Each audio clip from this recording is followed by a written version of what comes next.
sir, you need to wake up right now, and I mean, right now." The voice sliced through the dimmed cabin of the Boeing 787 like a knife through silk, sharp and loaded with authority that had no business being there at 11:30 on a Tuesday night when most reasonable people were either home in bed or at least on their way there, not standing in the first-class cabin of an airplane that hadn't even left the gate yet, looking down at a sleeping passenger like he was some kind of criminal who needed to be dealt with immediately and without mercy. The purple mood lighting that was supposed to create a relaxing atmosphere for premium passengers who had paid thousands of dollars for the privilege of sitting in these leather seats suddenly felt more like the lighting in an interrogation room, casting harsh shadows across the first-class cabin that should have been a sanctuary of comfort and luxury.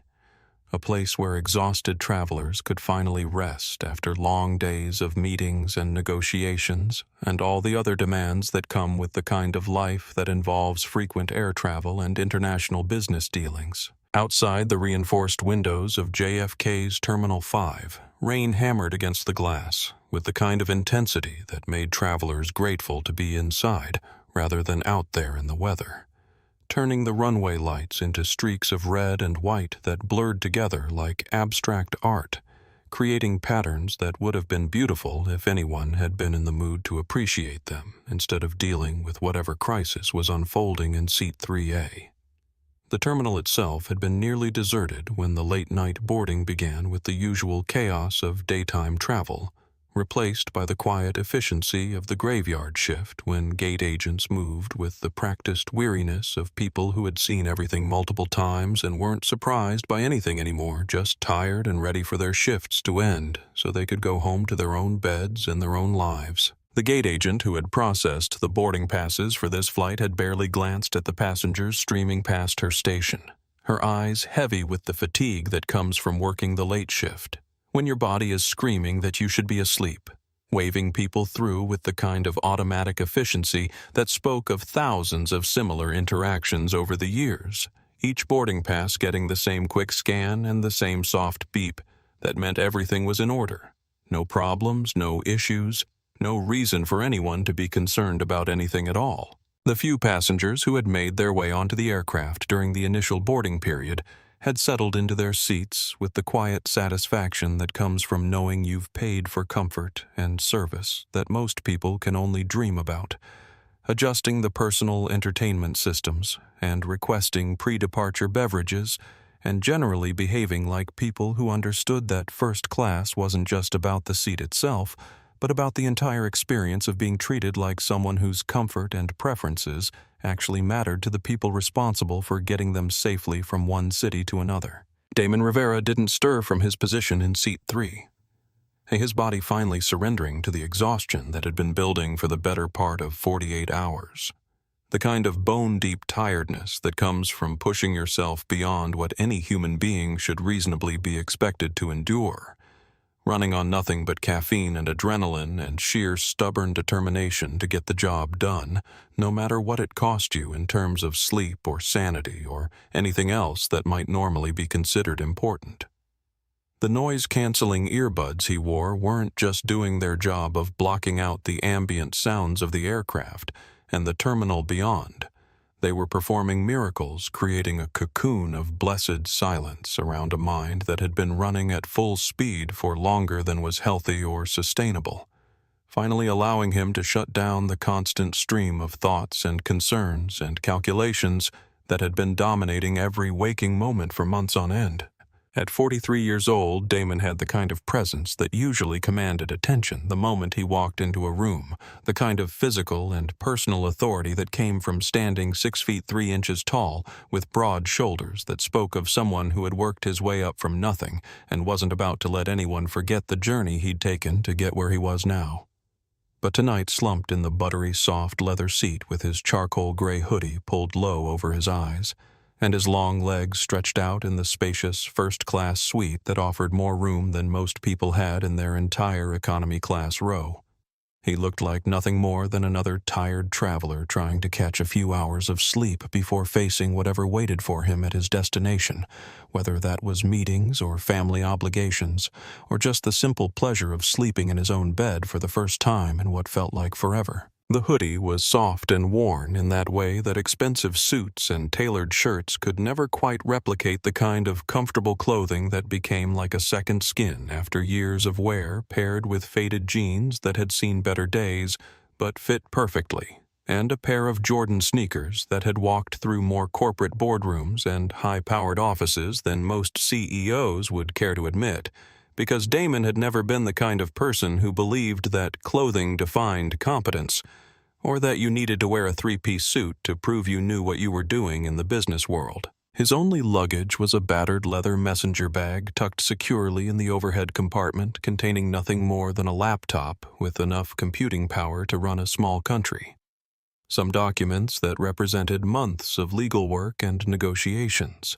and the kind of exhaustion that comes from closing the biggest deal of your career while fighting jet lag and running on approximately 3 hours of sleep in as many days, each of those hours interrupted by phone calls or sudden bursts of inspiration or anxiety about details that needed to be checked one more time before the final signatures could be applied to the pages that would change everything. Sitting beside him in seat 3, Bee pressed against the window with a soft airplane blanket wrapped around her small frame. 9-year-old Lyra Rivera slept peacefully with her stuffed elephant clutched under one arm, her breathing deep and even in the way that only children can manage, completely unbothered by the travel and the late hour, and all the adult concerns that might have kept someone older awake despite their exhaustion. Her father had made sure she was comfortable before allowing himself to finally close his own eyes, tucking the blanket around her and making sure her favorite toy was within reach. The small acts of parental care that had become second nature over the years of raising her mostly on his own after her mother's death when Lyra was just 4 years old. The acquisition papers were signed, sealed, and delivered sitting in a secure server somewhere in London, where teams of lawyers were probably still dotting I's and crossing T's on the most complex business transaction Damon had ever been involved in, making sure that every possible contingency was covered and every potential problem was addressed before anyone could raise objections or try to back out of the agreement that had taken 18 months of intense negotiation to finally bring to completion. Meridian Airways was his, now all of it, from the gleaming aircraft sitting at gates around the world to the thousands of employees who had no idea their lives had just changed in ways they couldn't possibly imagine yet, from the mechanics who kept the planes flying safely to the flight attendants who served drinks and smiled at passengers to the executives who made decisions about routes and pricing and all the other details that went into running a major airline in the modern world. The deal had been 18 months in the making, with due diligence periods that felt like they lasted forever, and negotiations that had pushed everyone involved to their absolute limits, testing patience and creativity, and the ability to find compromises that satisfied multiple parties with competing interests and different visions for what the airline should become under new ownership. But it was done now, finished, complete. And all Damon wanted was to get home to his apartment in Chicago, pour himself 3 fingers of good whiskey that he'd been saving for exactly this kind of occasion, and sleep for approximately 16 hours straight without anyone calling him or emailing him or asking him to make one more decision about anything at all. The boarding pass in his pocket printed on thick, gold-embossed cardstock that marked him as one of Meridian Airways' most elite frequent flyers, despite the fact that he hadn't actually been a frequent flyer until he started making regular trips to negotiate the purchase of the airline itself. Showed seat 3A, the premium suite that he had booked exactly 3 hours ago when it became clear that the final signatures were going to happen today instead of tomorrow as originally scheduled, requiring him to catch this late-night flight instead of the morning departure he had originally planned to take. Chelsea Bradford stood in the galley entrance like a storm cloud gathering strength before unleashing its fury on unsuspecting victims below her navy blue Meridian Airways uniform pressed to geometric perfection with creases so sharp they could probably cut paper, and her platinum blonde hair pulled back in a French twist that hadn't moved even a millimeter despite the humidity and general chaos that came with a typical evening at one of the world's busiest airports. At 39 years old, she had been flying with Meridian Airways for 17 years, long enough to have developed very specific and deeply held ideas about who belonged in first class and who didn't. ideas that had been reinforced by years of compliments from satisfied passengers who appreciated her attention to detail, and commendations from supervisors who valued her commitment to maintaining the standards that separated premium service from the kind of experience that anyone could get if they were willing to sit in economy class with the masses. The silk scarf around her neck was tied with the kind of precision that spoke of someone who believed that small details mattered immensely, that the difference between excellence and mediocrity could be found in how perfectly a uniform was maintained and how consistently policies were enforced, even when those policies weren't actually written down anywhere, but existed only in the unspoken understanding of what first class should look and feel like for the passengers who paid premium prices for premium experiences. Her red lipstick was applied with surgical precision, creating a mouth that looked more like a weapon than a welcome,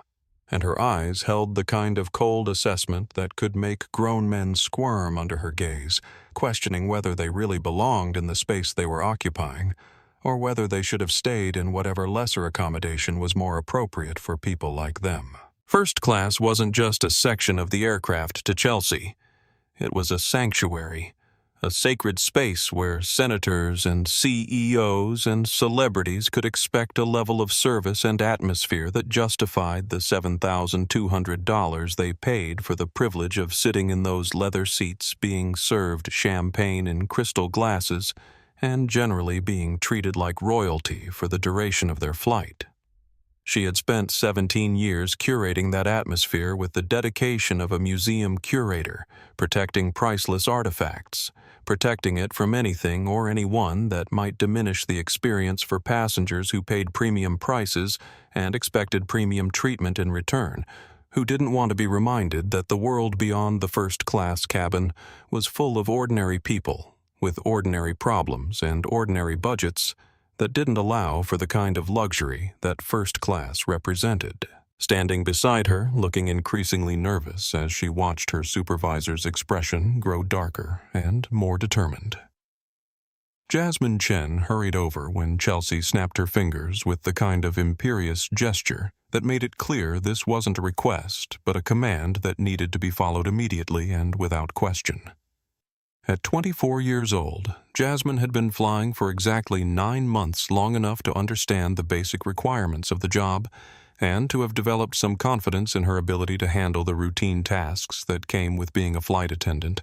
but not nearly long enough to navigate the complex social hierarchies and unwritten rules that governed life at 35,000 feet, where seniority meant everything, and challenging someone who outranked you could have serious consequences for your career trajectory and your ability to get the good routes and the desirable shifts. Her movements were quick and nervous in the way that comes from being new to a job where making mistakes can have serious consequences from being watched and evaluated constantly by people who have been doing this work for years and have strong opinions about the right way to do everything from pouring coffee to dealing with difficult passengers to maintaining the kind of professional demeanor that the airline expected from everyone who wore the uniform, regardless of how long they'd been doing it or how comfortable they felt in the role they were trying to fill. "Did you check that man's boarding pass?" Chelsea asked, her voice dropping to the kind of harsh whisper that somehow managed to sound more threatening than if she had simply spoken at normal volume. The kind of tone that parents use when they're trying to discipline their children in public without making a scene, but still want to make absolutely clear that there will be consequences for whatever misbehavior has occurred. She gestured toward seat 3A with a manicured finger that had been painted the same deep red as her lipstick, her entire posture radiating the kind of disapproval that could make even confident people start questioning their own judgment and wondering whether they had somehow missed something obvious that everyone else could see clearly.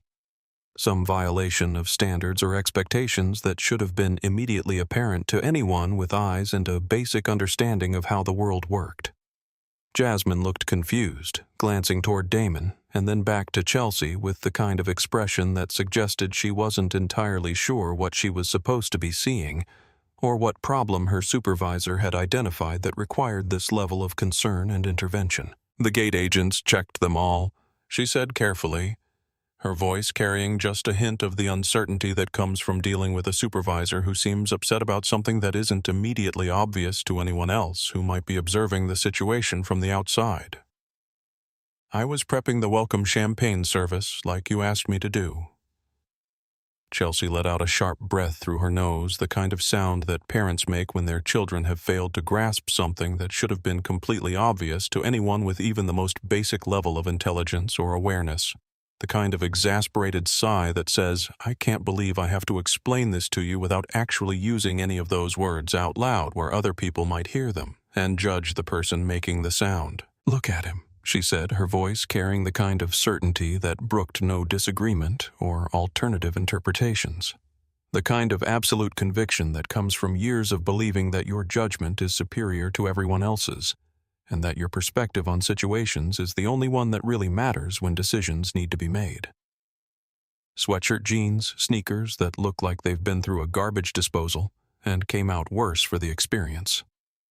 He looks like he just rolled out of a homeless shelter and wandered onto the aircraft by mistake, thinking maybe he could get away with sitting in first class if nobody bothered to check his credentials or question his right to be there. Maybe he used miles to upgrade, Jasmine suggested tentatively, her voice getting smaller with each word as she recognized that her supervisor was building up to something that was going to be unpleasant for everyone involved. The kind of confrontation that would make the other passengers uncomfortable and create tension in the cabin that would linger for the entire flight, making her own job more difficult as she tried to maintain a pleasant atmosphere while dealing with the aftermath of whatever was about to happen. Or maybe he's one of those tech guys who dress casual but have money.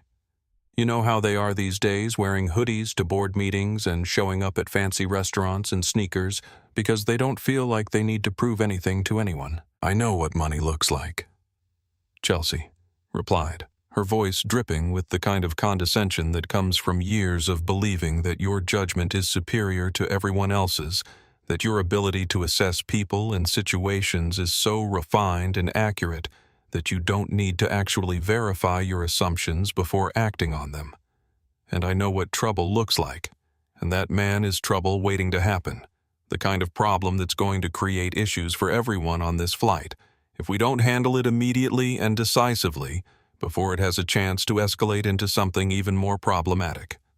She paused for dramatic effect, letting her words sink in before delivering what she clearly considered to be the most important piece of information, the detail that would make Jasmine understand why this situation required immediate action rather than the kind of wait-and-see approach that might be appropriate for less serious concerns. "We have Senator Margaret Wellington boarding in 5 minutes, and she's sitting in 3C right next to him." Chelsea continued, her voice taking on an even more urgent tone as she outlined the stakes of the situation. "I will not have some vagrant disrupting the senator's flight because nobody had the backbone to handle an obvious problem when they saw one, because everyone was too afraid of being politically incorrect or whatever, to do what clearly needs to be done to protect the experience of our most important passengers." Jasmine glanced toward Damon again, taking in his relaxed posture and peaceful expression, the way his chest rose and fell with the deep, even breathing of someone in genuine sleep, trying to reconcile what she was actually seeing with what Chelsea was describing, trying to understand how a sleeping passenger could possibly constitute the kind of threat or problem that required this level of intervention and concern. "But if he's in the seat, he must have a valid ticket," she reasoned, her voice carrying the kind of logic that should have ended the conversation before it started, the kind of simple observation that should have made everyone stop and reconsider whether they were making assumptions that weren't supported by the actual facts of the situation. The gate systems won't let you board without proper documentation, and the agents are usually pretty careful about checking, especially for first-class passengers. Or he slipped past the gate agent when they were overwhelmed with the late boarding.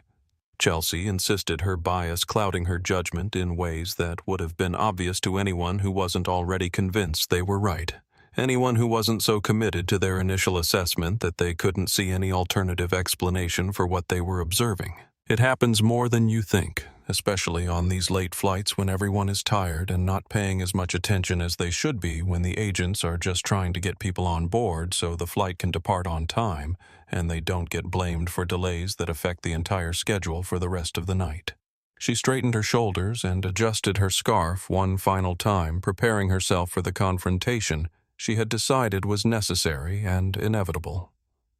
"I'm going to handle this situation before Senator Wellington boards," she announced with the kind of determination that usually preceded disaster, "because we are absolutely not departing with a security risk sitting in the front row of this aircraft. Not on my watch. Not when I have the authority and the responsibility to maintain standards and protect the experience of passengers who actually belong in first class." Brittany's first tap on Damon's shoulder wasn't gentle or respectful in the way that hospitality training programs teach service professionals to wake sleeping passengers, acknowledging that sleep is precious and that being jolted awake can be disorienting and unpleasant even under the best circumstances. Instead, it was the kind of aggressive physical contact that immediately established her as someone who had already decided this was going to be a confrontation, rather than a conversation, someone who wasn't interested in giving the benefit of the doubt or approaching the situation with any degree of courtesy or consideration for the passenger's comfort or dignity. When he didn't respond immediately to that first touch, when his body remained relaxed and his breathing stayed deep and even, because he was genuinely asleep rather than just pretending or resting with his eyes closed, she tapped again this time, digging her perfectly manicured nails slightly into the fabric of his hoodie with enough pressure to make her intentions unmistakably clear, to communicate through touch alone, that she wasn't asking nicely or making a polite request, but demanding immediate compliance with her unspoken command to wake up right now and deal with whatever issue she had decided needed to be addressed. "Sir," she said, her voice loud enough that Jonathan Park, a tech executive sitting in seat 4A, who had been deeply absorbed in reviewing documents on his tablet, looked up with a startled expression, and Dorothy Foster, an elderly woman in seat 4B who had been reading a paperback novel that her book club had recommended, shifted in her seat to get a better view of what was happening just a few rows ahead of her. "I need to see your boarding pass immediately, and I need to see it right now, not in a minute, or when you feel like it, but this very second, because we have procedures that need to be followed, and I don't have time to wait around while you decide whether or not you feel like cooperating with reasonable requests from crew members." There was no good evening, or sorry to disturb you, or any of the basic courtesies that should have been automatic when dealing with a paying passenger, especially one who was doing nothing more threatening or disruptive than trying to sleep in a seat that he had every right to occupy, based on the boarding pass that was presumably somewhere in his pockets or his bag or his phone ready to be produced if anyone had a legitimate reason to request it. Instead, there was only the kind of sharp authority that came from someone who had spent 17 years believing that her judgment was infallible and her authority was absolute.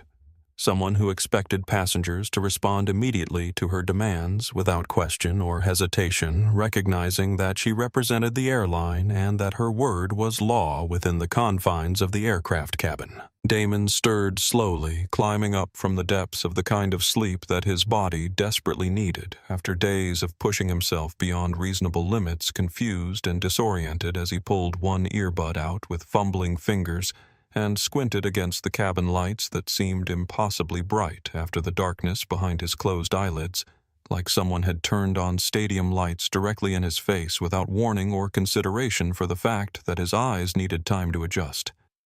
"Yeah," he said, his voice thick with exhaustion and the kind of grogginess that comes from being pulled out of deep sleep without warning,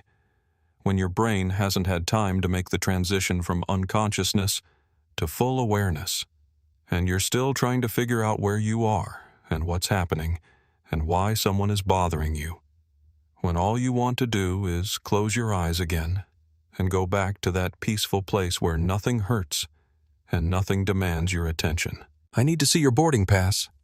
Chelsea demanded. crossing her arms across her chest in a gesture that was clearly designed to intimidate rather than assist, her entire posture radiating the kind of hostile authority that had no place in an industry that was supposed to be built on service and hospitality and making people feel welcome rather than threatened.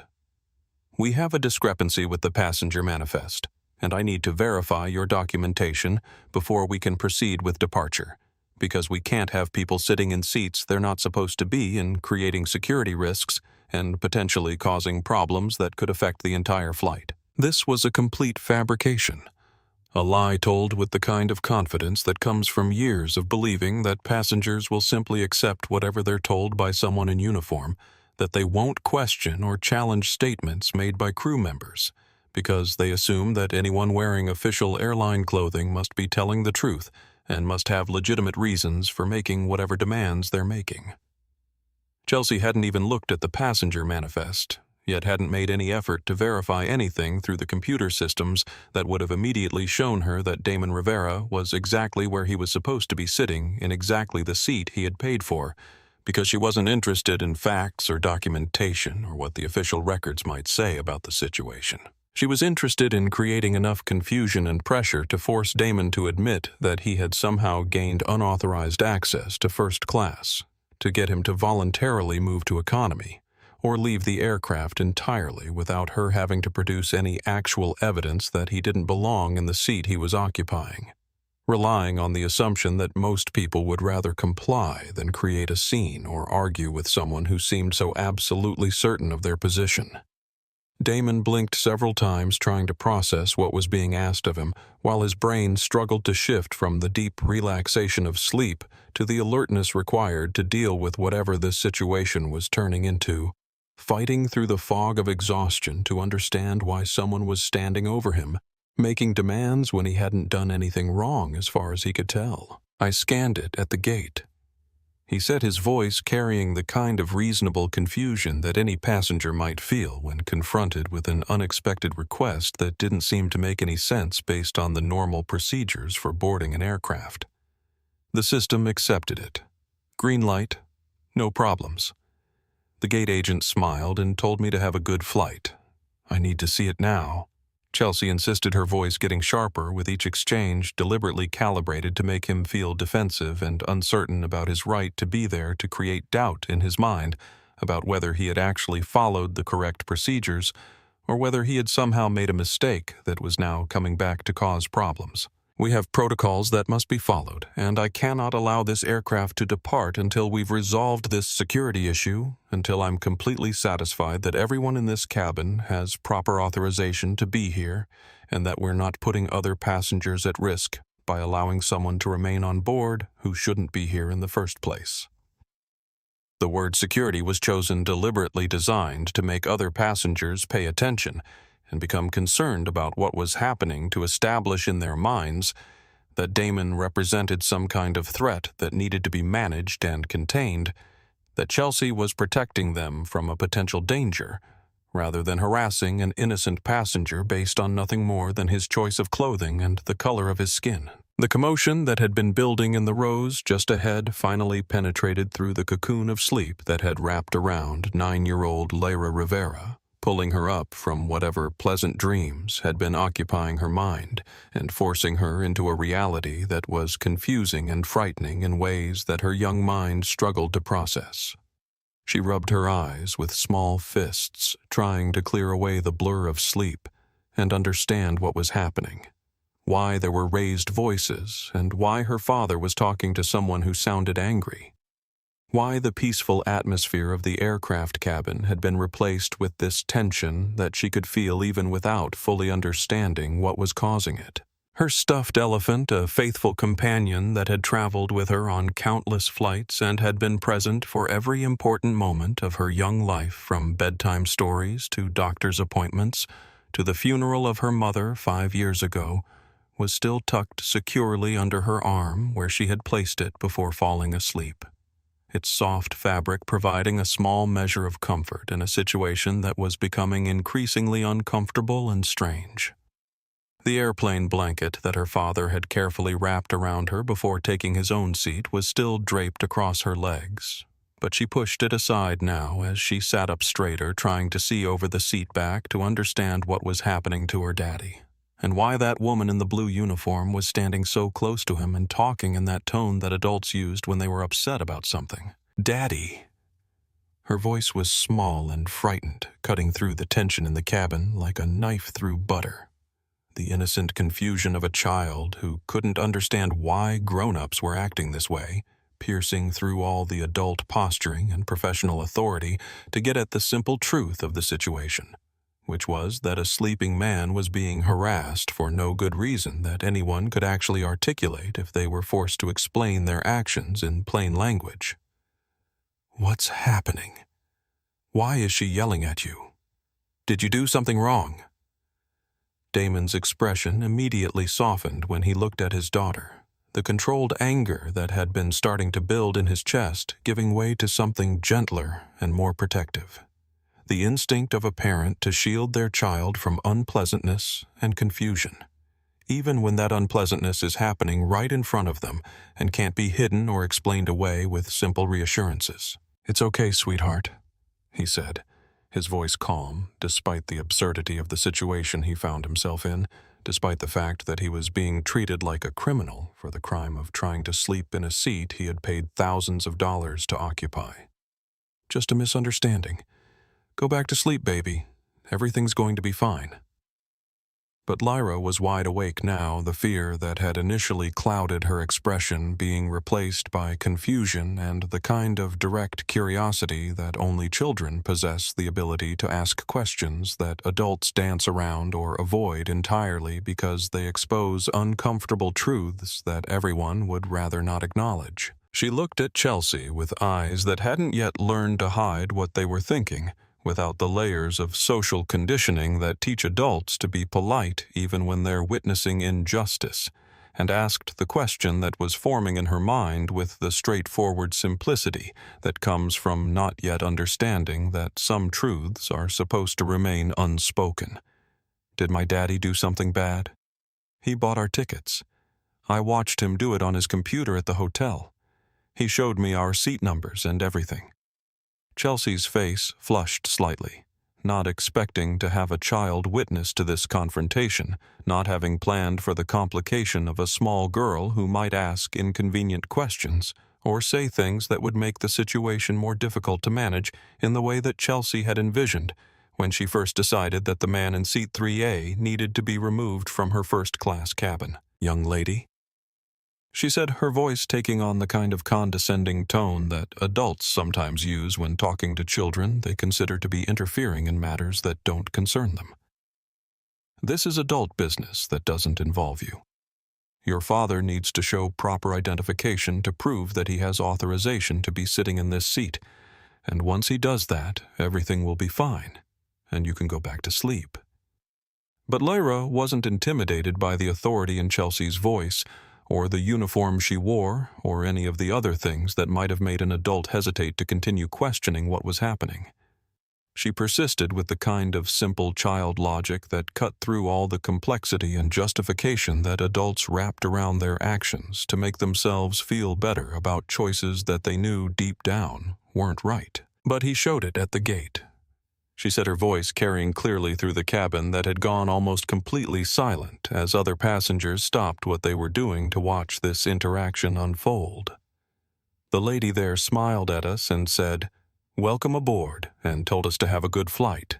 If Daddy didn't have the right ticket, she wouldn't have let us on the airplane, would she?" Other passengers were now fully attentive to what was happening in row 3, some of them pulling out their phones to record what they were witnessing, because something about this situation felt wrong in a way that they couldn't quite articulate, but that they recognized from other incidents they had seen or heard about situations where assumptions were made and authority was wielded in ways that had more to do with bias and prejudice than with any legitimate concern for safety or security. Dorothy Foster, the elderly woman in seat 4B, was peering through the gap between the seats with an expression that combined concern and disapproval, though her disapproval was clearly directed at Chelsea rather than at the man who was being harassed, because even from her limited vantage point, she could see that something wasn't right about how this situation was being handled.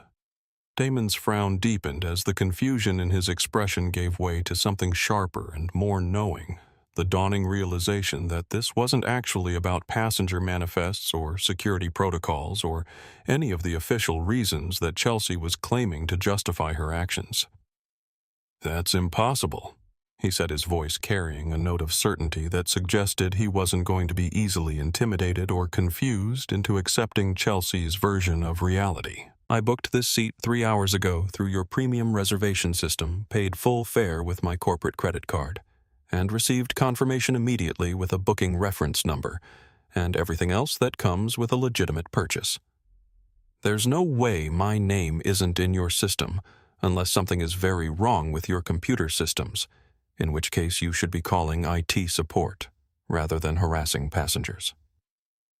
"Sir, you are holding up this flight," Chelsea replied, deliberately, raising her voice so that other passengers would hear and understand that she was dealing with a problem.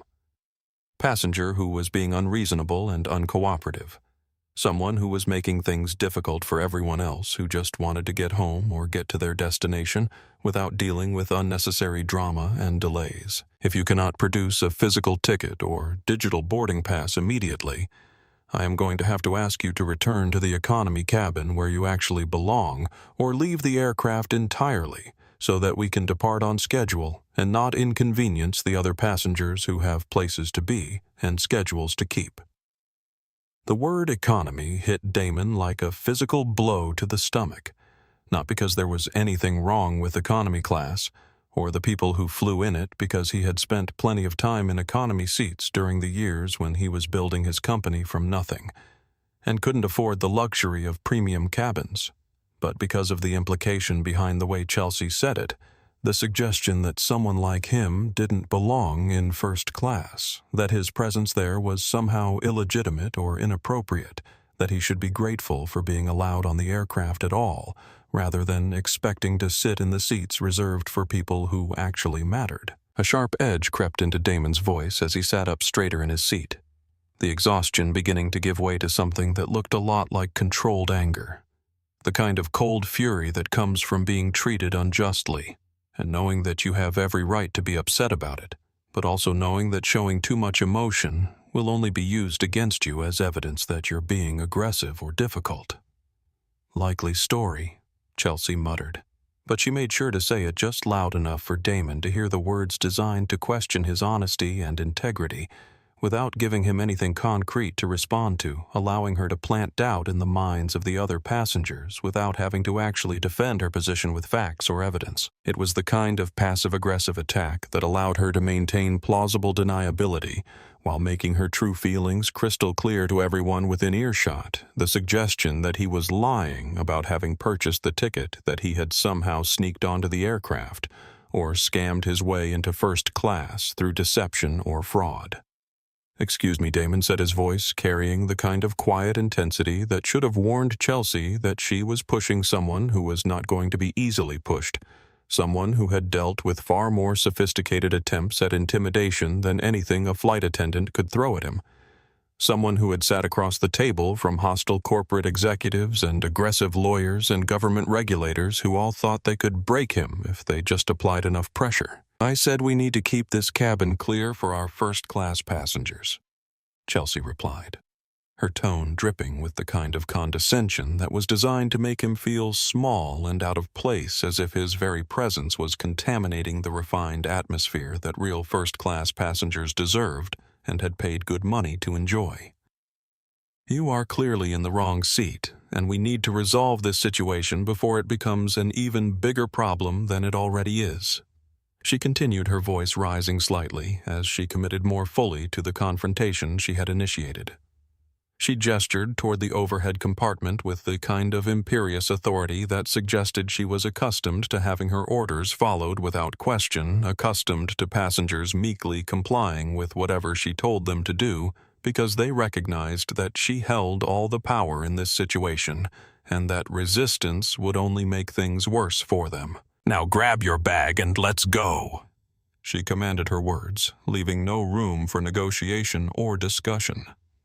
"Senator Wellington is waiting to board, and I will not have her stepping over you to get to her seat, because nobody had the backbone to handle an obvious situation when they saw one, because everyone was too concerned with being politically correct or avoiding confrontation to do what clearly needed to be done to maintain proper standards in this cabin.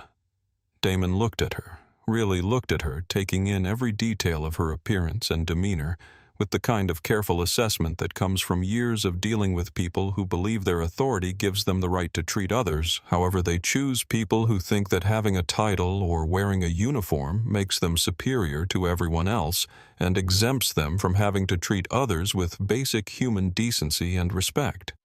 He saw the name tag that read C. Bradford Head Purser in small engraved letters that proclaimed her status and seniority. He saw the sneer that she wasn't even bothering to hide anymore, the expression of disgust and superiority that had probably been there from the beginning, but was now fully visible as she became more confident that she had the upper hand in this situation. And he saw the complete lack of professional courtesy that should have been automatic when dealing with any passenger, regardless of what they were wearing or what they looked like, regardless of whether they fit Chelsea's mental image of what a first-class passenger should be. This wasn't the first time Damon had encountered this particular look. This combination of disgust and dismissal that suggested his very existence was somehow offensive to people who considered themselves his social superiors. People who couldn't imagine that someone who looked like him could possibly have earned the right to occupy the same spaces they occupied or enjoy the same privileges they enjoyed. He had seen it in department stores where security guards followed him around as if he were planning to shoplift something, despite the fact that he was wearing expensive clothes and carrying shopping bags from other high-end stores in the mall. He had seen it in hotel lobbies where desk clerks questioned his reservations as if someone like him couldn't possibly afford to stay in a 5-star property, asking for additional forms of identification and credit cards beyond what was normally required, making him prove his right to be there in ways that white guests were never asked to prove anything.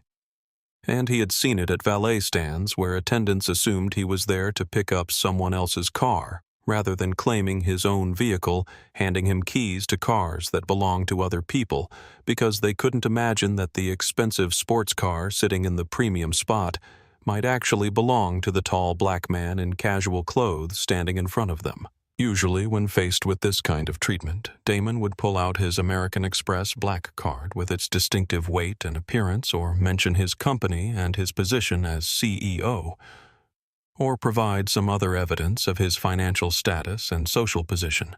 watching as attitudes shifted dramatically once people realized they were dealing with someone who had the power to make their lives difficult, someone who could file complaints with corporate headquarters or write scathing reviews online, or otherwise cause problems for employees who had made the mistake of judging him based on his appearance, rather than treating him with the basic courtesy that should be extended to every customer, regardless of what they looked like. It was an effective strategy that usually resulted in immediate apologies and improved service, and sometimes even complimentary upgrades or other gestures designed to smooth over the awkwardness of the situation and prevent him from making a bigger issue out of what had happened.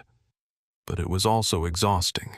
and it did nothing to address the underlying problem that created these situations in the first place, the deep-seated biases and assumptions that made people look at him and see a threat or a problem rather than a human being who deserved to be treated with dignity and respect. Tonight was different, though.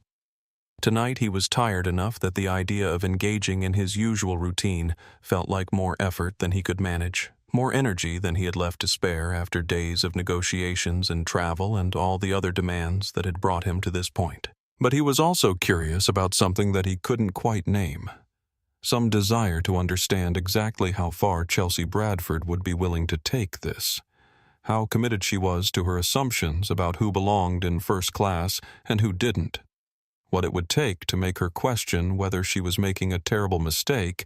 that she would come to regret.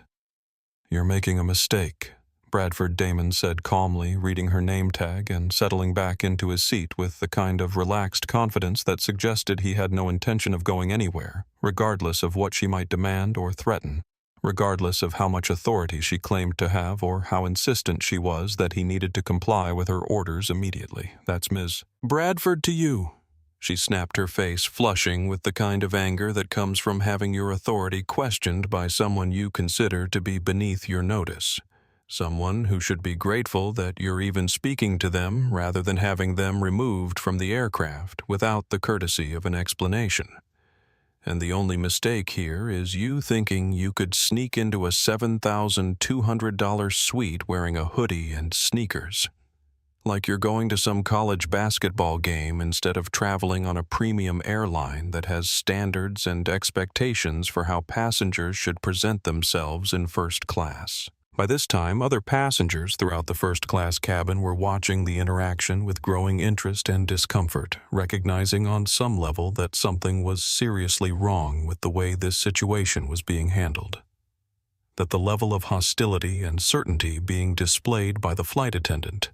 didn't match the actual circumstances of what was happening, which, as far as they could tell, was simply a sleeping passenger being harassed for no apparent reason. Jonathan Park, the tech executive in seat 4A, had his hand hovering over his phone, torn between his instinct to document what was happening so that there would be a record of it if things escalated further, and his reluctance to get involved in someone else's confrontation to become part of a situation that might reflect poorly on him or create complications that he didn't want to deal with when he was just trying to get home after a long business trip. Dorothy Foster in seat 4B was peering through the gap between the seats with an expression that combined concern and disapproval, though her disapproval was clearly directed at Chelsea rather than at Damon, because even from her limited vantage point, she could see that the flight attendant was behaving inappropriately, and that the passenger being harassed hadn't actually done anything to warrant this kind of treatment. Lyra clutched her stuffed elephant tighter against her chest, her small hands gripping the soft fabric, as if it could protect her from whatever was happening between her father and this angry woman. In the uniform, her eyes wide with a mixture of confusion and fear, as she tried to understand why grown-ups were acting this way, why her daddy was being treated like he had done something wrong when she knew he hadn't. When she had been with him the whole time and had seen him buy the tickets and check them in and do everything exactly the way you were supposed to do it. "I'm not moving," Damon said with finality, putting his earbud back in with a deliberate gesture that was designed to signal that he considered the conversation to be over, that he had said everything he needed to say, and wasn't interested in continuing this pointless argument with someone who had clearly already made up her mind and wasn't going to be persuaded by facts or logic or anything else he might say in his own defense. "Check the manifest again properly this time, and you'll find everything you need to know about who I am and why I have every right to be sitting in this seat." Chelsea's face turned a blotchy shade of red that clashed dramatically with her carefully applied makeup, her anger and frustration boiling over as she realized that her usual tactics weren't working the way they were supposed to, that this passenger wasn't responding to her authority in the way that passengers were supposed to respond, with immediate compliance and apologies and a rush to prove that they weren't the kind of person she was suggesting they might be. For 17 years, she had been the undisputed queen of first-class cabins, the person whose word was law and whose authority was never questioned by passengers who understood their place in the hierarchy of air travel and who recognized that fighting with a flight attendant was a losing proposition that would only end badly for them. But this passenger was different in ways that she couldn't quite process, different in ways that made her feel uncertain and off balance, despite her years of experience and her confidence in her own judgment. He wasn't intimidated by her uniform or her title or her obvious disapproval of his presence in her cabin.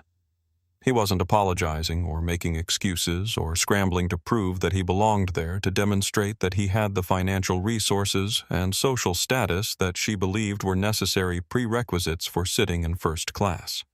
Instead, he was treating her like someone whose opinion didn't matter, like someone who was bothering him, rather than someone whose authority he should respect and fear, like she was an annoying interruption to his sleep, rather than a legitimate representative of the airline with the power to remove him from the aircraft if she deemed it necessary. She couldn't let this stand, not in front of her crew who were watching to see how she would handle this situation, not in front of the senator who was about to board and who would judge the airline based on how well the crew maintained order and standards in the premium cabin, and not in front of the other passengers who were watching to see whether she was going to maintain control of her cabin or allow herself to be disrespected by someone who clearly didn't understand how things worked in her domain. Chelsea turned on her heel with a sharp movement that made her uniform skirt swish dramatically, marching back to the galley with strides that were sharp and angry, her frustration evident in every line of her body as she realized that her usual approach wasn't going to work with this particular passenger, and that she was going to need to escalate the situation in order to regain control and demonstrate to everyone watching that she was still the authority in this cabin and that her decisions would be respected whether passengers liked it or not. Jasmine Chen was busy preparing the welcome champagne service when Chelsea returned to the galley, arranging crystal flutes on a silver tray with the kind of careful attention to detail that spoke of someone who took pride in her work, even when that work involved tasks that might seem mundane or unimportant to outside observers. Someone who believed that doing small things well was just as important as handling the big dramatic moments that everyone noticed and remembered. Jasmine Chelsea hissed, her voice dropping to the kind of harsh whisper that somehow managed to sound more threatening than if she had simply spoken at normal volume. The kind of tone that made it clear she was upset, and that whatever was about to happen was going to be serious and potentially unpleasant for everyone involved. The young flight attendant looked up from her work with the kind of immediate attention that comes from recognizing that your supervisor is upset about something, and that your immediate response could determine whether you're going to be part of the solution or part of the problem, whether you're going to be praised for your quick thinking and support, or blamed for somehow contributing to whatever crisis was unfolding. "Call the captain." Chelsea ordered, her words coming out in a rush as her heart raced with the adrenaline that comes from conflict and confrontation, from the decision to escalate a situation beyond the point where it can be easily walked back or resolved through simple conversation and compromise. "Tell him we have a non-compliant passenger in 3A who refuses to identify himself properly and is becoming verbally aggressive with crew members, creating a security situation that requires immediate attention before it escalates into something even more serious that could threaten the safety of the aircraft and everyone on board. I want him removed from this aircraft before we have a bigger problem on our hands, before Senator Wellington boards and witnesses this disruption, before other passengers start questioning whether we're maintaining proper security protocols and whether they're safe flying on an airline that allows people to board without proper documentation and verification." Jasmine's eyes widened as she processed what she was being asked to do, glancing toward seat 3, where Damon had simply closed his eyes again and was resting his head against the seat back in a posture that looked anything but aggressive, where a small girl was sitting quietly with her stuffed animal, looking worried and confused but not causing any problems or disturbances that would justify calling for security intervention. Aggressive, she asked, her voice carrying the kind of uncertainty that comes from being asked to report something that doesn't match what you've actually observed with your own eyes. Being told to describe a situation in terms that don't align with reality as you understand it. But he's just sitting there quietly. He hasn't raised his voice or made any threats, and there's a child with him who seems frightened by all this. He was verbally threatening Chelsea, lied the words coming out with the kind of practiced authority that suggested she was describing actual events rather than fabricating a narrative that would justify the action she wanted to take, creating a version of reality that supported her decision to escalate rather than de-escalate to call for help, rather than admitting that she might have made a mistake in her initial assessment of the situation. He refused to show proper identification when requested, used profanity when speaking to me about the situation, and made statements that could be interpreted as threats against crew members and other passengers, suggesting that there would be consequences if we didn't leave him alone and let him continue occupying a seat that he has no legitimate right to be sitting in. Jasmine hesitated, torn between her instinct to question what she was being told because it didn't match what she had actually witnessed, and her understanding that challenging a supervisor with 17 years of experience could have serious consequences for her own career, could mark her as someone who wasn't a team player or who questioned authority in ways that made her unsuitable for positions of greater responsibility. She had been flying for only 9 months, long enough to understand the basic requirements of her job and to have developed some confidence in her ability to handle routine situations, but not nearly long enough to feel confident about questioning the judgment of someone who outranked her by such a significant margin. Someone who had been doing this work since before Jasmine was even thinking about a career in aviation. "Do it now!" Chelsea barked, her voice rising just enough to make it clear that she wasn't interested in discussion or debate or any kind of questioning of her orders, that she expected her instructions to be followed immediately and without hesitation or second-guessing, because time was running out and Senator Wellington would be boarding any minute, and this situation needed to be resolved before then. "Call the flight deck and tell them we need security at the gate immediately.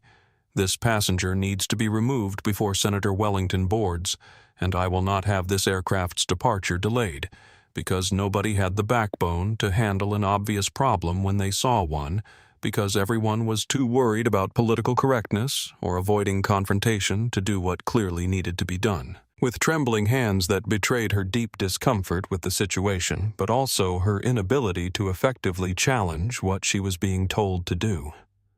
Jasmine picked up the interphone that connected the cabin crew with the flight deck, knowing that once she made this call, events would be set in motion that couldn't easily be reversed, that security officers would be summoned and a sleeping passenger would be confronted and possibly arrested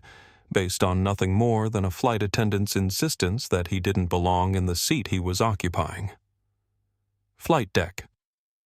"This is cabin crew," she said,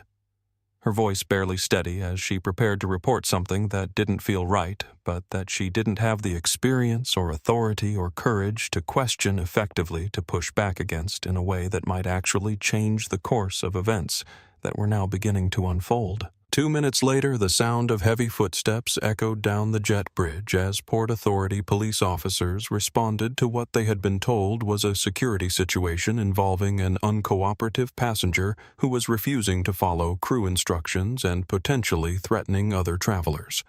The kind of call that required immediate response, because any delay could mean the difference between a situation that could be managed peacefully and one that escalated into something much more serious and potentially dangerous.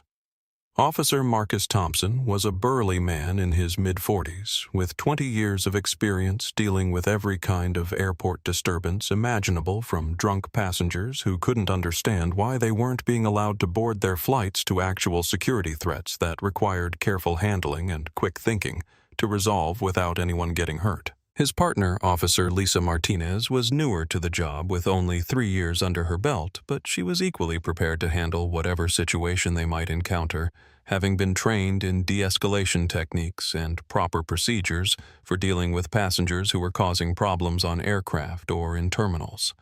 They looked annoyed rather than particularly concerned as they made their way toward the aircraft, because late-night calls to planes sitting at gates were never simple, and usually involved dealing with people who had made poor decisions about alcohol consumption or medication timing. People who thought the normal rules didn't apply to them because they were tired or stressed or important enough that flight attendants should make exceptions for their behavior. Their body language suggested that they expected to find nothing more serious than a passenger who had gotten mouthy with a flight attendant and needed to be reminded about the federal laws regarding interference with flight operations and the very serious consequences that could result from continuing to be difficult or uncooperative with crew members who were just trying to do their jobs and get the aircraft safely from one city to another.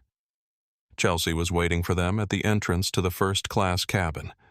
her arms crossed over her chest and her expression radiating the kind of smug satisfaction that comes from knowing that you're about to be proven right in front of everyone who doubted your judgment, vindicated in your decision to take action, rather than letting a potentially dangerous situation continue to develop unchecked. She had spent 17 years building her reputation as someone who maintained standards and protected the first-class experience from anything or anyone that might diminish it. and she wasn't about to let one difficult passenger undermine everything she had worked to establish, wasn't going to allow her authority to be questioned or her decisions to be second-guessed by people who didn't understand what it took to maintain proper standards in a premium cabin. "Where is he?" Officer Thompson asked, his hand resting instinctively near the taser on his duty belt in a gesture that spoke of someone who was prepared for the possibility that this situation might escalate beyond simple conversation, who had learned through years of experience that you could never be entirely sure how a confrontation was going to unfold, and that being prepared for the worst-case scenario was always better than being caught off guard by a passenger who turned out to be more aggressive or violent than initial reports had suggested.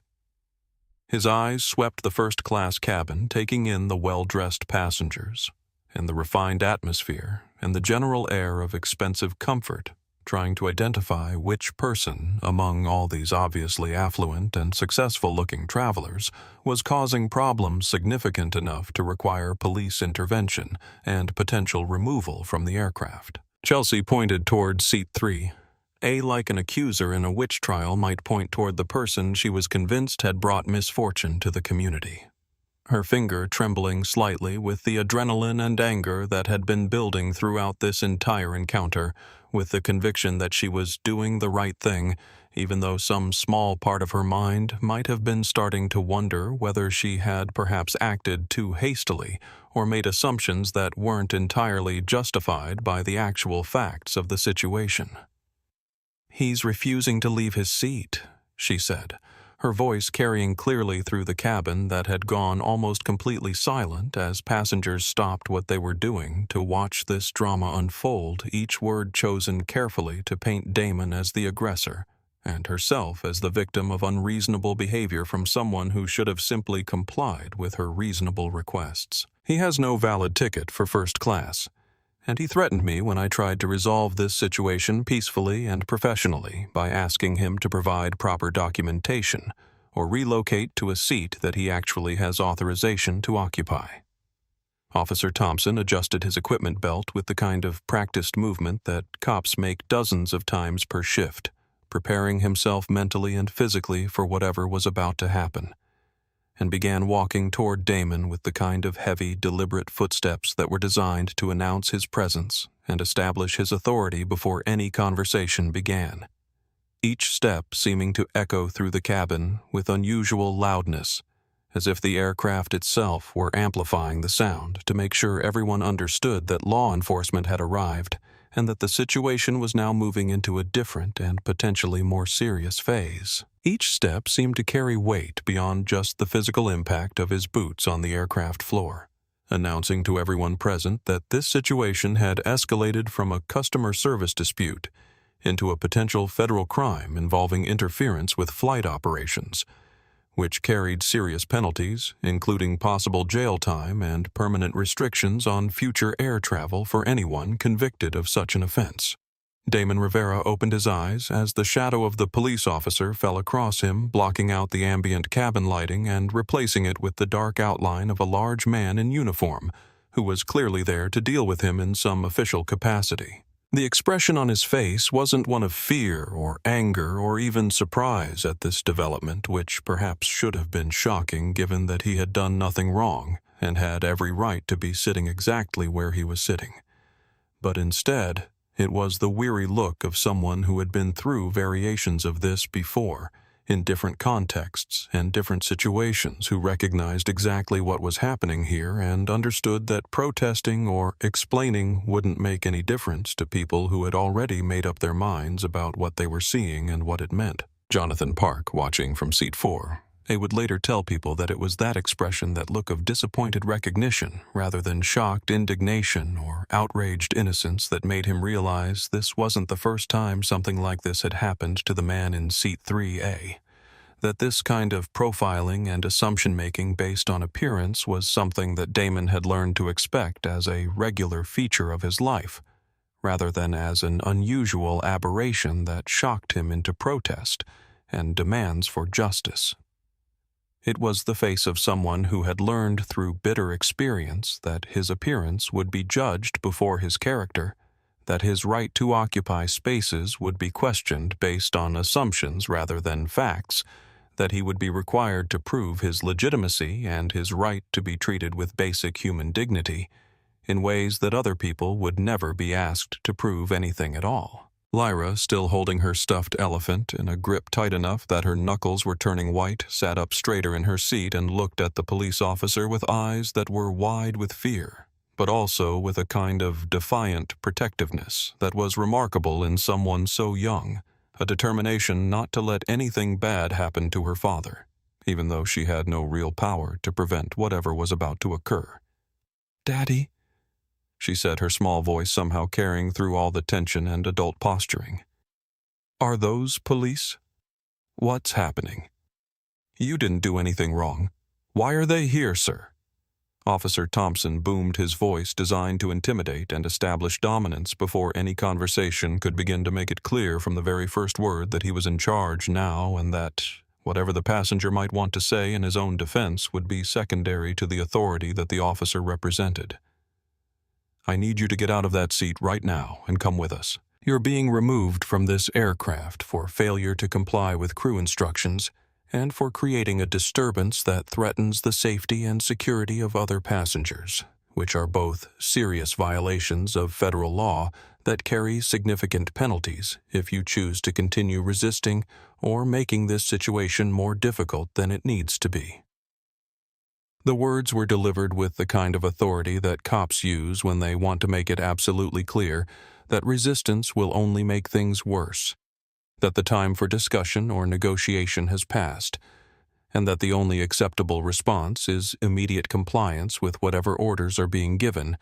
regardless of whether those orders are justified or whether the person being given them has actually done anything to warrant this kind of intervention.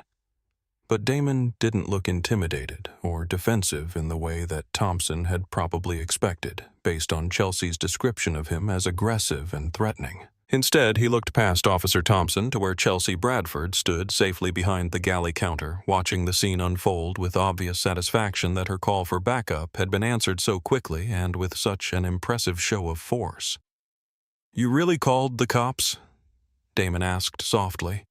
his voice carrying a note of genuine sadness rather than anger, as if he was disappointed in humanity, rather than surprised by this particular turn of events, as if this was confirmation of something he had hoped wasn't true but had suspected all along. The question wasn't accusatory or confrontational in the way that might have justified Chelsea's claims about him being verbally aggressive. It was the kind of weary inquiry that comes from someone who had hoped for better but hadn't really expected it, who understood that some people would always judge based on appearance rather than character, and that no amount of success or achievement would fully protect him from those judgments. "You gave me no choice," Chelsea replied from her position of safety behind the counter where the officers' bodies created a barrier between her and any potential retaliation from the passenger. She had accused her voice, carrying the kind of righteous indignation that comes from believing you've taken appropriate action against someone who brought consequences on themselves through their own poor behavior and bad choices, who forced you to escalate the situation by refusing to simply comply with reasonable requests that any legitimate passenger would have had no problem fulfilling. Damon nodded slowly, the gesture suggesting acceptance rather than agreement, as if he understood that this was how the situation was going to play out regardless of what he said or did, regardless of how much evidence he could produce of his right to be sitting exactly where he was sitting. "Okay," he said quietly,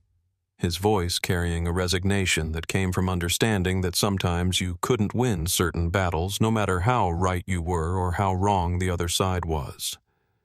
"But just remember that I gave you multiple chances to check your passenger list properly before we got to this point.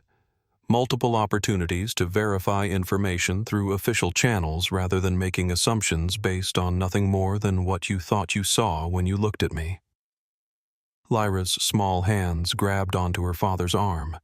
her fingers digging into the fabric of his hoodie with the kind of desperate grip that children use when they're trying to prevent something bad from happening to someone they love when they don't fully understand what's going on, but they know it's wrong and they want to make it stop. Don't hurt my daddy, she cried out, her voice breaking with emotion as tears started streaming down her face.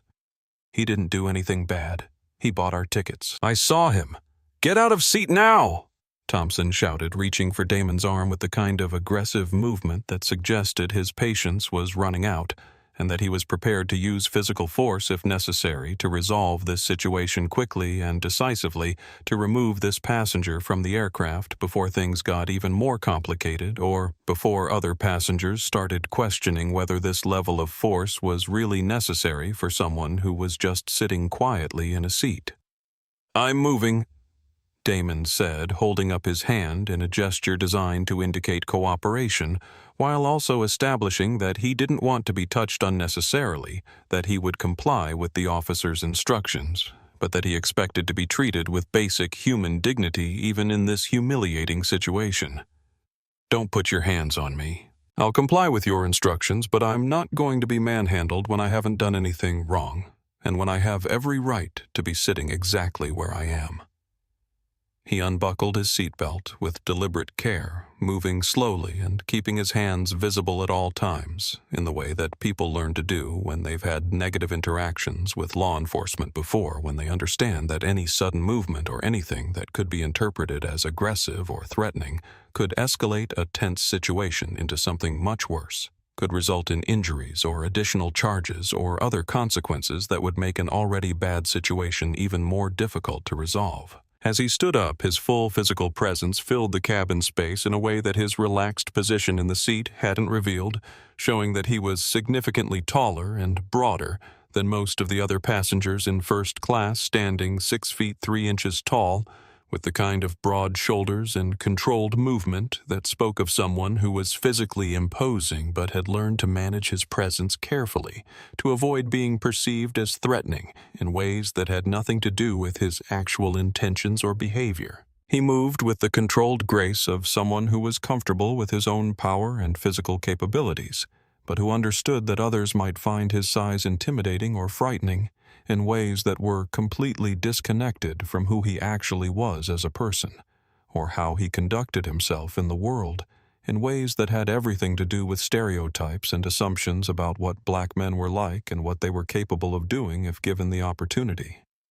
Lyra scrambled out of her own seat, her stuffed elephant falling to the floor, forgotten as she rushed to her father's side with small hands trying to push away the police officer's reaching arm, her 9-year-old body positioning itself between her daddy and these men who were trying to take him away, operating on pure instinct and love, without any real understanding of how powerless she was to actually prevent what was about to happen.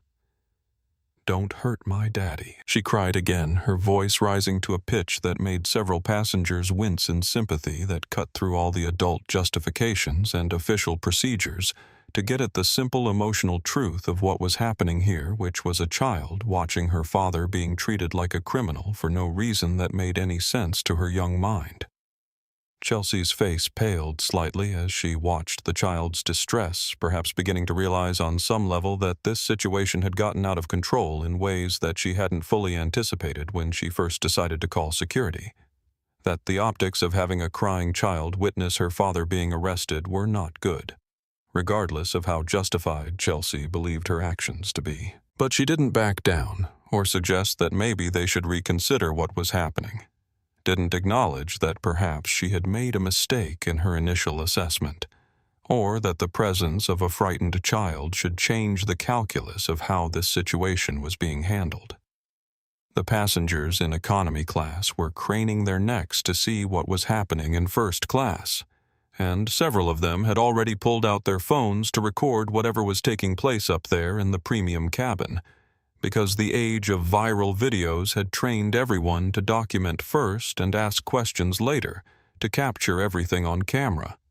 because you never knew when something you witnessed might become important, or might need to be shared with a wider audience who deserved to know what was happening in spaces they couldn't normally access. This situation had all the hallmarks of something that might be worth capturing for posterity, something that people would want to see and share and comment on across social media platforms that had become the primary way that injustices were exposed and that powerful institutions were held accountable for their actions. Turn around. Officer Thompson ordered his voice, leaving no room for discussion or negotiation as he prepared to take the next step in this arrest procedure. Hands behind your back. You're being arrested for trespassing on an aircraft, which is a federal offense that carries serious penalties, including potential jail time and permanent restrictions on air travel. So you need to comply right now before you make this situation even worse for yourself than it already is. Am I actually under arrest? Damon asked, his voice calm and measured, despite the seriousness of the accusations being leveled against him and despite the fact that his young daughter was crying and trying to protect him from what was happening, despite the humiliation of being treated like a criminal in front of dozens of strangers who would remember this moment and would form opinions about him based on what they were witnessing. Because if so, I'd like to know specifically what crime you believe I've committed, since I have a valid boarding pass that was scanned and accepted by your airline systems, and I haven't interfered with flight operations in any way, unless you count trying to sleep in a seat I paid for as some kind of interference. Trespassing on an aircraft is a federal offense, Thompson replied with the kind of certainty that comes from having arrested people for this exact charge dozens of times before spinning Damon around without waiting for any further discussion and clicking handcuffs onto his wrists with more force than was strictly necessary. The sound of the metal closing loud enough in the suddenly silent cabin that it seemed to echo off the walls and ceiling a sharp metallic click that announced that this situation had moved beyond conversation and debate into the realm of serious legal consequences that couldn't be easily undone or walked back. The sound of those handcuffs closing seemed to hang in the air long after the actual noise had faded, becoming a kind of punctuation mark that divided the before and after of this moment, that separated the world where Damon Rivera was just another passenger trying to get home from the world where he was someone being arrested and removed from an aircraft in front of his terrified daughter and dozens of recording smartphones.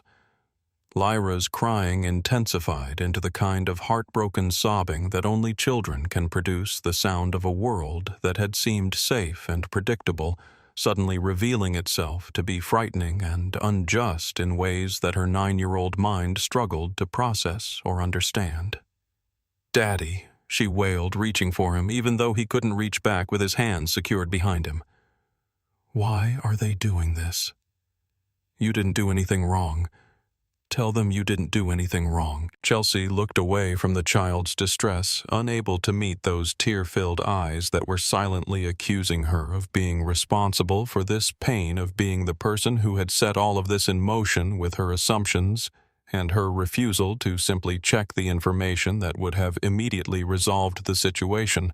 without any need for police intervention or arrests or traumatized children watching their parents being treated like criminals. The handcuffs were still echoing in the silent cabin when a commotion erupted from the jet bridge,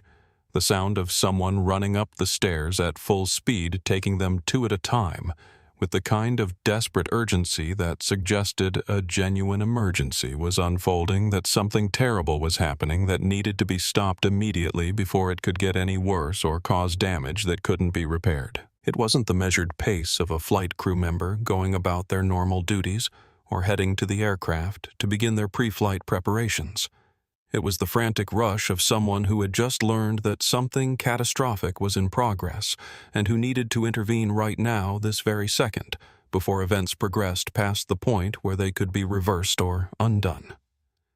Chief Pilot Amanda Rodriguez burst through the aircraft entrance with her uniform jacket half unbuttoned and her carefully styled hair coming loose from its usual neat arrangement.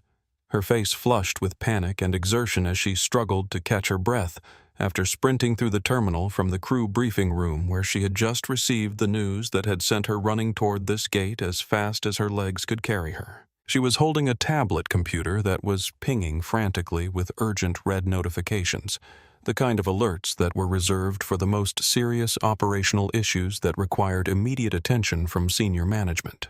The kind of messages that meant something had gone terribly wrong, and that people's careers and possibly the airline's entire reputation were on the line depending on how quickly and effectively the situation could be resolved. "Stop!"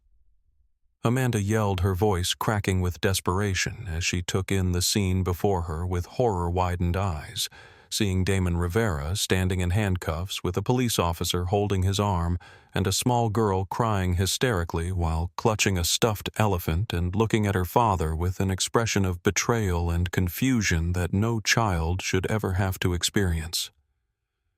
"Nobody move. Don't take him anywhere. There's been a massive mistake. Oh my God. There's been a massive mistake." Officer Thompson paused in his movement toward the aircraft door, still holding Damon by the arm but looking confused about why the chief pilot was intervening in what seemed like a straightforward law enforcement matter, why she seemed so panicked about the removal of a passenger who had been reported as threatening and non-compliant by her own crew member. "We've got him." "Captain," he said, his voice carrying the kind of confidence that comes from believing you've handled a situation properly and professionally, according to all the correct procedures and protocols. "Trespasser, just like your crew called in.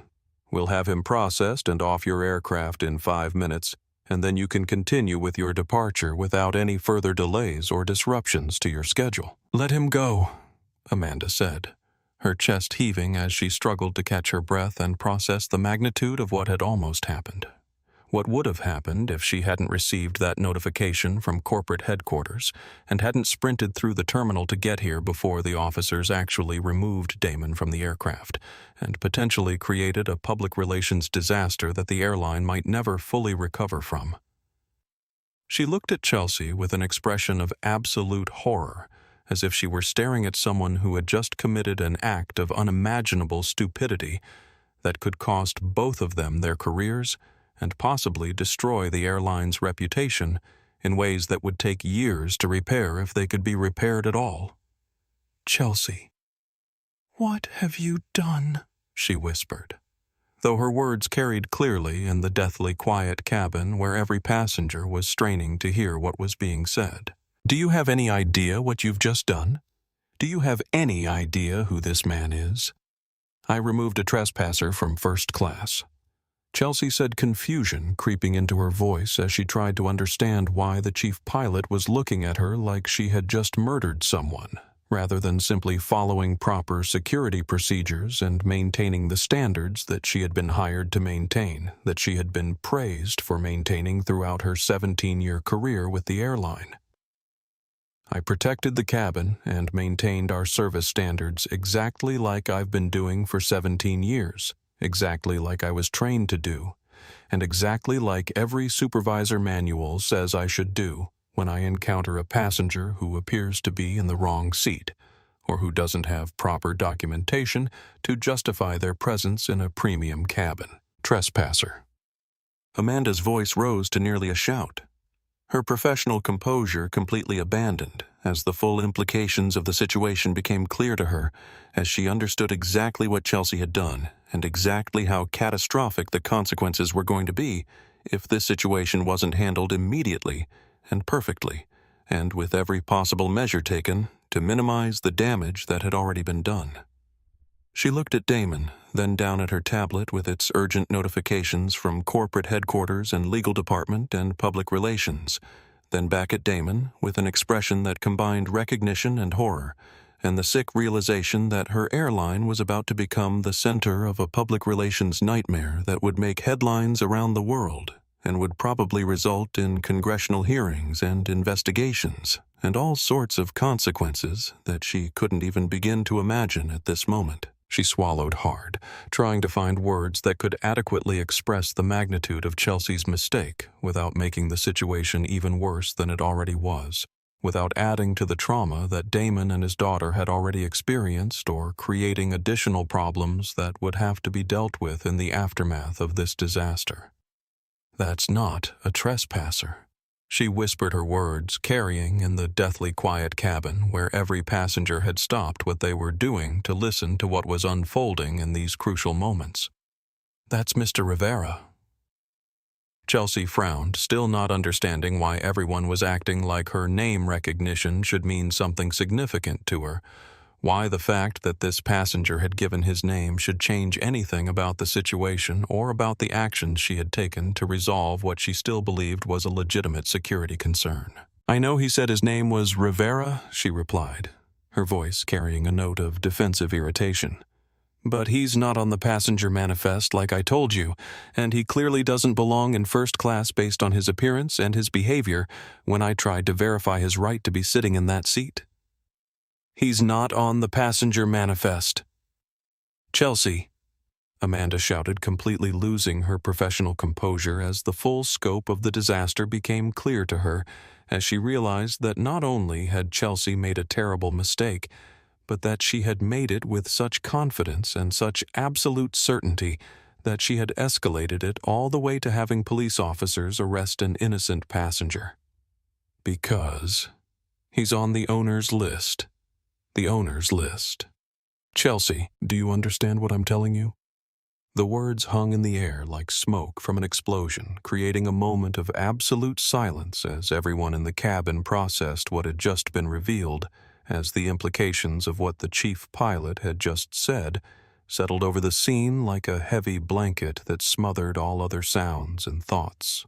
Even the background noise of the aircraft systems seemed to fade away as passengers and crew members alike tried to understand what owner's list meant and why it was so important, and why Chelsea looked like all the blood had drained from her face in an instant. Lyra stopped crying for a moment, looking at the chief pilot with hope flickering in her tear-filled eyes, hope that maybe this woman could fix what was happening. Could make these police officers take the handcuffs off her daddy and apologize for scaring them both, and let them finally go home like they were supposed to do. "Damon Rivera is the CEO of TechFlow Industries," Amanda continued, her hands shaking visibly as she held up the tablet with its urgent notifications and legal documents and all the proof that would be needed to demonstrate just how catastrophically wrong Chelsea had been in her assumptions. Just how terrible a mistake she had made when she decided to call security on a sleeping passenger based on nothing more than his choice of clothing and the color of his skin. TechFlow Industries is the private equity firm that finalized the purchase of Meridian Airways at 9 o'clock this morning London time, which was about 14 hours ago if you're keeping track. She continued, her voice shaking with the effort of maintaining any semblance of professional composure, when what she really wanted to do was scream at Chelsea for being so unbelievably stupid and short-sighted and prejudiced that she had created a situation that might very well destroy careers and reputations, and possibly even the airline itself. The paperwork was just filed with the Federal Aviation Administration about 90 minutes ago, and the ownership transfer is completely official and legally binding. Amanda went on each word, landing like a hammer blow in the silent cabin. The board of directors sent out notifications to all senior staff exactly 30 minutes ago, which is why I have it on my tablet, and why I came running down here the moment I realized what was happening, the moment I understood that one of our flight attendants was in the process of having our new owner arrested and removed from his own aircraft. She took a step toward Damon, whose hands were still cuffed behind his back, while Officer Thompson continued to hold his arm, even though the officer's grip had loosened considerably as he began to realize that something was very wrong with this situation, that perhaps the passenger he had been preparing to arrest wasn't actually a trespasser at all, but someone very different from what he had been led to believe. Amanda's voice dropped to a whisper that somehow carried more weight than if she had been shouting at the top of her lungs, a quiet intensity that made everyone in the cabin lean forward slightly to make sure they didn't miss a single word of what she was about to say. "He owns this airline, Chelsea," she said, her words precise and devastating in their simplicity. "He owns this aircraft that we're all standing on right now. He owns the fuel in the tanks that will power our flight to Chicago. He owns the seat that you just had him arrested for occupying the seat that he paid for with his own credit card, using his own money to buy a ticket on his own airline. And he owns the company that signs your paycheck every 2 weeks, the company that has employed you for 17 years and that you have just humiliated in the most public and catastrophic way imaginable." The color drained from Chelsea Bradford's face so quickly that she looked like a wax figure melting in real time, her carefully applied makeup suddenly standing out in stark contrast against skin that had gone completely pale, almost gray, as the full implications of what she had done began to sink into her consciousness, and she started to understand that her career wasn't just in trouble, but was probably over, finished, done ending right here in this cabin, in front of all these witnesses who would remember this moment for the rest of their lives. Jonathan Park, who had been recording everything on his phone from the moment the police officers arrived, whispered, "Oh my God," under his breath with a mixture of amazement and horror, and immediately started uploading the video to his social media accounts where he knew his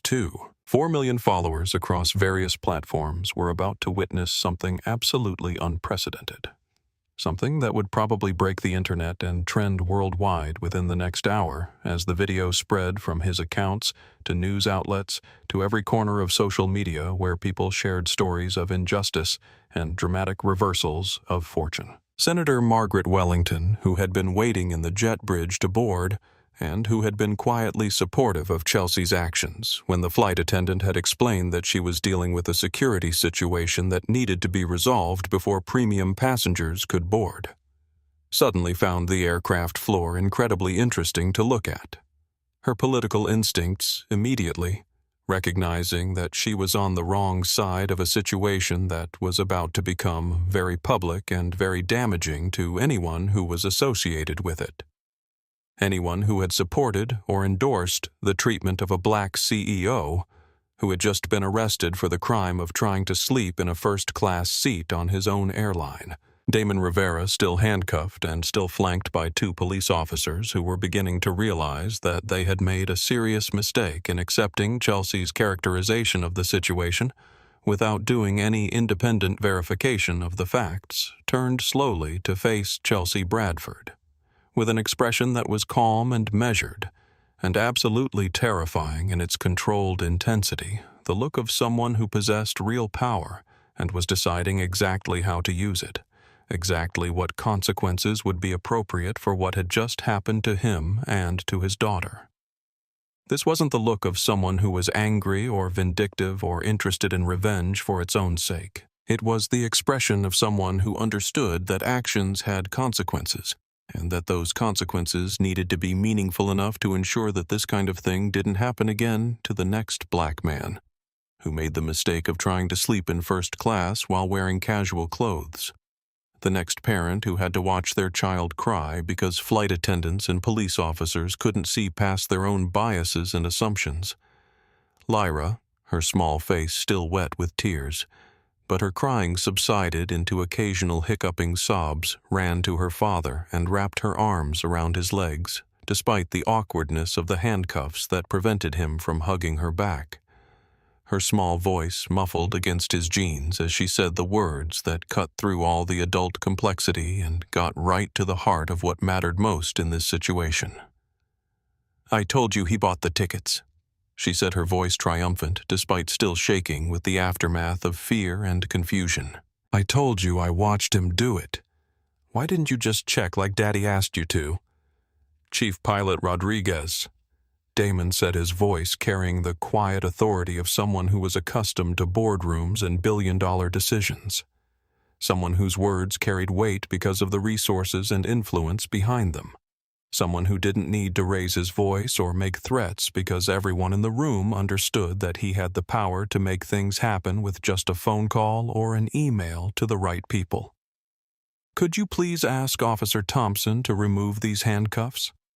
It's rather difficult to comfort my daughter or to have the necessary conversations about what happens next while wearing restraints that were put on me because I committed the apparently serious crime of trying to sleep in a seat that I own on an aircraft that I own." The click of the handcuffs being unlocked sounded like a gunshot in the absolutely silent cabin, a sharp metallic sound that seemed to announce that the real power dynamic in this situation had just been revealed and understood by everyone present, that everything that had happened up to this point was about to be reversed, and that the people who had wielded authority so confidently just moments ago were now the ones who needed to worry about consequences and repercussions. Officer Thompson, suddenly realizing that he had just manhandled and handcuffed a billionaire who owned the airline they were standing on, backed away slowly with his face flushing a deep, embarrassed red that spread from his collar to his hairline, mumbling an apology that nobody really heard because everyone's attention was focused on what was happening between Damon and Chelsea, on what consequences would flow from this catastrophic mistake that had been made through prejudice and assumption rather than through any actual security concern. Officer Martinez was already on her radio calling in to report the situation to her supervisor and requesting guidance on how to handle what was clearly going to require significant paperwork and probably several internal investigations into how they had ended up arresting an airline owner based on a flight attendant's unfounded complaints about a passenger who had done nothing wrong. Damon rubbed his wrists where the metal restraints had dug into his skin hard enough to leave red marks that would probably turn into bruises over the next few hours, taking his time and allowing the silence to stretch out until it became uncomfortable for everyone who was watching, until people started shifting in their seats and avoiding eye contact because the weight of what had happened was becoming impossible to ignore or minimize. He didn't look at the officers who had arrested him, didn't waste his attention on people who had simply been doing their jobs based on false information that had been provided to them by someone who should have known better. He didn't look at Chief Pilot Rodriguez, who was sweating through her uniform despite the aircraft's climate control, and who clearly understood that her own job was probably hanging by a thread depending on how this situation was ultimately resolved and who took responsibility for what had happened. And he didn't look at the passengers who were still recording everything from multiple angles, creating a permanent digital record of this moment that would live on the internet forever and would be replayed and analyzed and discussed in countless forums and comment sections and news programs. Instead, he looked directly at Chelsea Bradford, whose carefully constructed world was collapsing in real time as she began to understand that her 17 years of authority and her sense of control over first-class cabins meant absolutely nothing when confronted with someone who actually owned the entire operation, someone who had the power to end careers with a word and to reshape the entire company according to his vision of what it should be. Sir Chief Pilot Rodriguez stammered, stepping forward with the kind of desperate urgency that comes from recognizing that your career might be ending along with everyone else's, that your attempts to maintain professional composure are futile in the face of a disaster of this magnitude. On behalf of Meridian Airways, on behalf of everyone who works for this company, I am profoundly sorry for what has happened here tonight. There was obviously a catastrophic communication error in our systems, and the new ownership information hasn't been fully integrated into our passenger databases yet,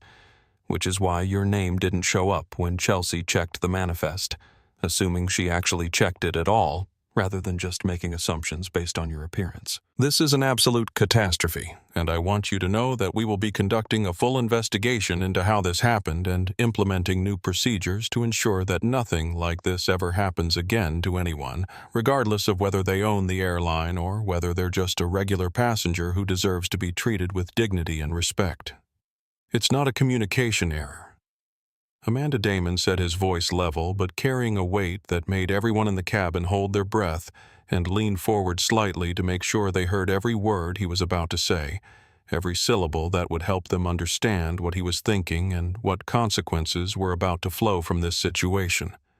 This is a culture error, and culture errors are much more serious than technical glitches or database problems, because they reveal problems that go far deeper than computer systems or integration timelines. They reveal assumptions and biases and patterns of behavior that have been allowed to persist for years or maybe decades without anyone seriously questioning whether they were appropriate or fair or consistent with the values that a company claims to hold. He reached into the pocket of his hoodie with a movement that made Officer Thompson flinch instinctively, before catching himself and forcing his body to remain still, and pulled out his smartphone with its sleek black case and the kind of advanced technology that cost more than most people made in a month. The kind of device that executives and technologists used to stay connected to their businesses and their lives. No matter where they were or what time zone they happened to be in, the screen showed a voice recording application that was still running, still active, still capturing every word that was being spoken in the cabin, and creating a permanent audio record that could never be disputed or explained away or dismissed as someone's biased recollection of events. The red recording button was still engaged, still documenting everything, still preserving the truth of what had happened in a format that couldn't be altered or denied. "Ms. Bradford," Damon said, and Chelsea flinched as if he had struck her,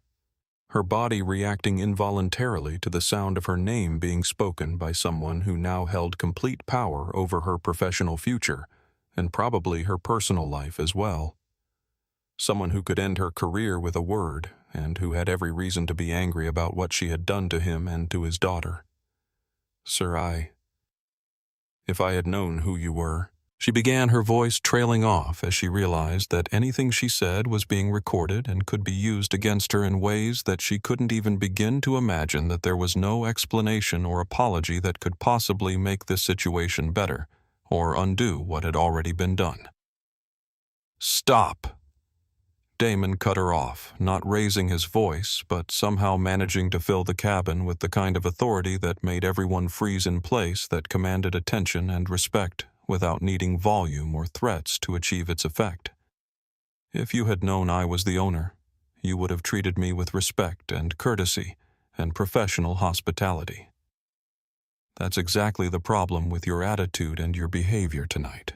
The thing that makes this a culture error rather than just a simple mistake that could be corrected with better training or clearer procedures." Lyra, still holding her father's hand with a grip that suggested she wasn't planning to let go anytime soon, looked up at Chelsea with the kind of direct, unfiltered curiosity that only children possess the ability to ask questions that adults know better than to voice out loud, because they expose uncomfortable truths that everyone would prefer to leave buried beneath layers of politeness and social convention.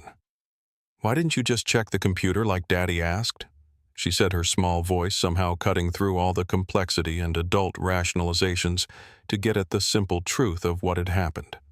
The basic fact that none of this would have occurred if Chelsea had simply done what Damon had suggested from the very beginning and verified his information through the airline systems before calling security and having him arrested. It was such a simple question, so obviously the right thing that should have been done, and yet it highlighted just how fundamentally wrong Chelsea's approach had been from the start, how her assumptions and biases had prevented her from taking the most basic step that would have immediately resolved the situation without trauma or handcuffs or crying children or viral videos that would haunt everyone involved for years to come. Chelsea had no answer for the child's question, no explanation that would make sense to a 9-year-old who couldn't understand why grown-ups would make things so complicated when the solution was so simple and obvious, why they would choose assumption over verification and confrontation over courtesy. Tears began to well in Chelsea's eyes, though they seemed to come more from shock and fear about what was about to happen to her than from any genuine remorse for the pain and humiliation she had inflicted on Damon and his daughter. Damon walked closer to Chelsea, closing the distance between them with slow, deliberate steps that made her seem to shrink visually with each movement he made, as if his physical presence was somehow reducing her in size and importance and authority, until she was no longer the powerful head purser who controlled the first-class cabin, but just someone who had made a terrible mistake and was about to pay the price for it. "You said I was being aggressive," he stated, his voice carrying the kind of calm certainty that comes from having recorded evidence to back up every claim, from knowing that there was no way for anyone to dispute what actually happened because it was all captured on audio that could be played back and analyzed and shared with anyone who needed to hear it. "You told your colleague that I had threatened you, that I had used profanity and made statements that could be interpreted as threats against crew members and passengers. You lied to federal police officers about a paying passenger's behavior because you didn't like the way I was dressed because I didn't match your mental image of what someone in first class should look like. He held up his phone so that everyone could see the voice memo application clearly displayed on the screen, the waveform still moving as it captured every word being spoken in the cabin, creating a visual representation of the permanent record that was being made of this entire encounter. "There are multiple cameras in this cabin, Ms. Bradford." He continued, pointing to the small black domes mounted in the ceiling that recorded everything that happened in first class for security and liability purposes. Cameras that would show exactly what had occurred and would prove beyond any doubt that Chelsea's claims about his behavior had been complete fabrications. And as I mentioned, I have a complete audio recording of our entire interaction on my phone, which is a habit I developed during hostile corporate takeover negotiations, where documentation can mean the difference between success and failure, where having an accurate record of what was actually said can protect you from people who try to claim that conversations went differently than they actually did. "I have you on record lying to police officers about my behavior," he said, each word precise and damning. "I have you on record racially profiling a passenger based on his appearance and your assumptions about who belongs in first class and who doesn't. And I have you on record abusing your authority to humiliate someone because you didn't think he looked like he belonged in the seat he had paid thousands of dollars to occupy, because his clothing choices and his skin color didn't match your narrow definition of what a first-class passenger should be." Senator Margaret Wellington cleared her throat with the kind of practiced political timing that comes from decades of trying to control conversations and manage situations that are spiraling out of control, attempting to insert herself into this situation in a way that might allow her to minimize her own association with what had happened and protect her reputation from the fallout that was sure to come. "Mr. Rivera, if I may," she said, her voice carrying the authority that comes from holding elected office and from being accustomed to having people listen when she spoke. "Perhaps we could discuss this situation privately rather than in front of other passengers who don't need to be involved in what is clearly a personnel matter that should be handled through proper channels. Delaying the flight any further seems counterproductive for everyone involved, and I'm sure we can find a resolution that satisfies all parties if we just move this conversation to a more appropriate setting." Damon turned his gaze to the senator with the kind of measured assessment that politicians usually reserved for each other during campaign season. The look of someone who understood exactly what game was being played and who wasn't interested in participating in the usual political dance of minimizing controversy and protecting powerful people from the consequences of their actions or their associations. "Senator Wellington," he said, his voice carrying just enough warmth to be polite, but not enough to suggest friendship or any particular desire to accommodate her request. "It's good to see you again, though. I wish it were under better circumstances. I believe your campaign accepted a rather substantial donation from my Political Action Committee during your last election cycle, didn't it? Something in the neighborhood of $500,000, if I'm remembering correctly, which helped fund those very effective television advertisements about education reform and job creation that probably made the difference in several key districts." The senator stiffened visibly as she realized that she was on the wrong side of this confrontation,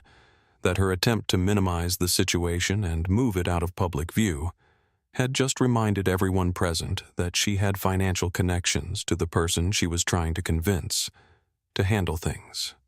Quietly, connections that would make it very difficult for her to distance herself from this incident if it became the kind of scandal that she feared it might become. Her political instincts, honed by years of navigating complex situations and managing her public image, were telling her to distance herself from Chelsea as quickly and completely as possible to make it clear that she had no involvement in what had happened, and that she certainly didn't endorse the treatment that Damon and his daughter had received. Lyra tugged on her father's sleeve, looking up at him with an expression that was wise beyond her years, with the kind of serious concern that children sometimes show when they understand that something important is happening but aren't quite sure what all of it means, or what the right thing to do might be in a situation this complicated. "Daddy, what's going to happen to her?" she asked, gesturing toward Chelsea with her stuffed elephant. "Is she going to lose her job? What will happen to her family if she doesn't have any money?" It was a question that cut right to the heart of the moral complexity of this situation, that acknowledged that while justice needed to be served and consequences needed to be meaningful, there were also human costs to those consequences that shouldn't be ignored or dismissed as irrelevant just because someone had made a terrible mistake driven by bias and poor judgment. "This flight is being delayed," Damon announced to the entire cabin, his voice carrying easily to the economy section, where passengers were still recording everything on their phones and live streaming to social media accounts that were spreading the news of what was happening in real time across the internet. "We need to change crew members before departure, because I will not allow this aircraft to leave the gate with someone in a position of authority who has demonstrated such poor judgment and such fundamental disregard for basic human dignity that she would rather call police and have an innocent passenger arrested than take 30 seconds to verify information through official channels." He turned back to face Chelsea directly, his expression calm but implacable, showing none of the anger or vindictiveness that she might have expected from someone who had just been handcuffed and arrested on his own aircraft, but instead displaying the kind of controlled determination that comes from someone who understands that consequences need to be meaningful and that letting this slide would send exactly the wrong message to everyone watching. "You have 30 seconds, he said, simply, his words carrying the weight of finality that comes from someone who has made billion-dollar decisions and who understands that sometimes the hardest thing to do is also the right thing to do. "Excuse me, Chelsea," whispered her voice barely audible as she struggled to process what was happening to her career and her life as the reality of her situation began to sink in through the shock and the fear and the desperate hope that maybe this was all just a nightmare that she would wake up from and laugh about later. "You have 30 seconds to gather your personal belongings from the galley and leave this aircraft."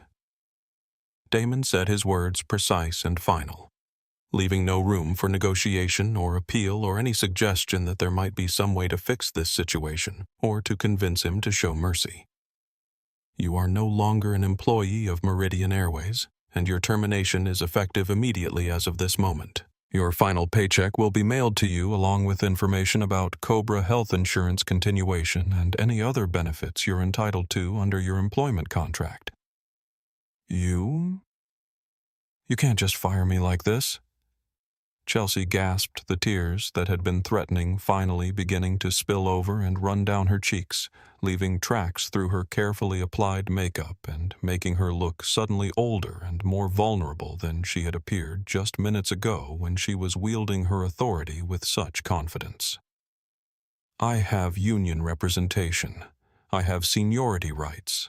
I have 17 years of service with this company, 17 years of dedication and excellent performance reviews and commendations from supervisors and compliments from passengers. That should count for something that should protect me from being fired without due process or a proper investigation." "You had 17 years of service,"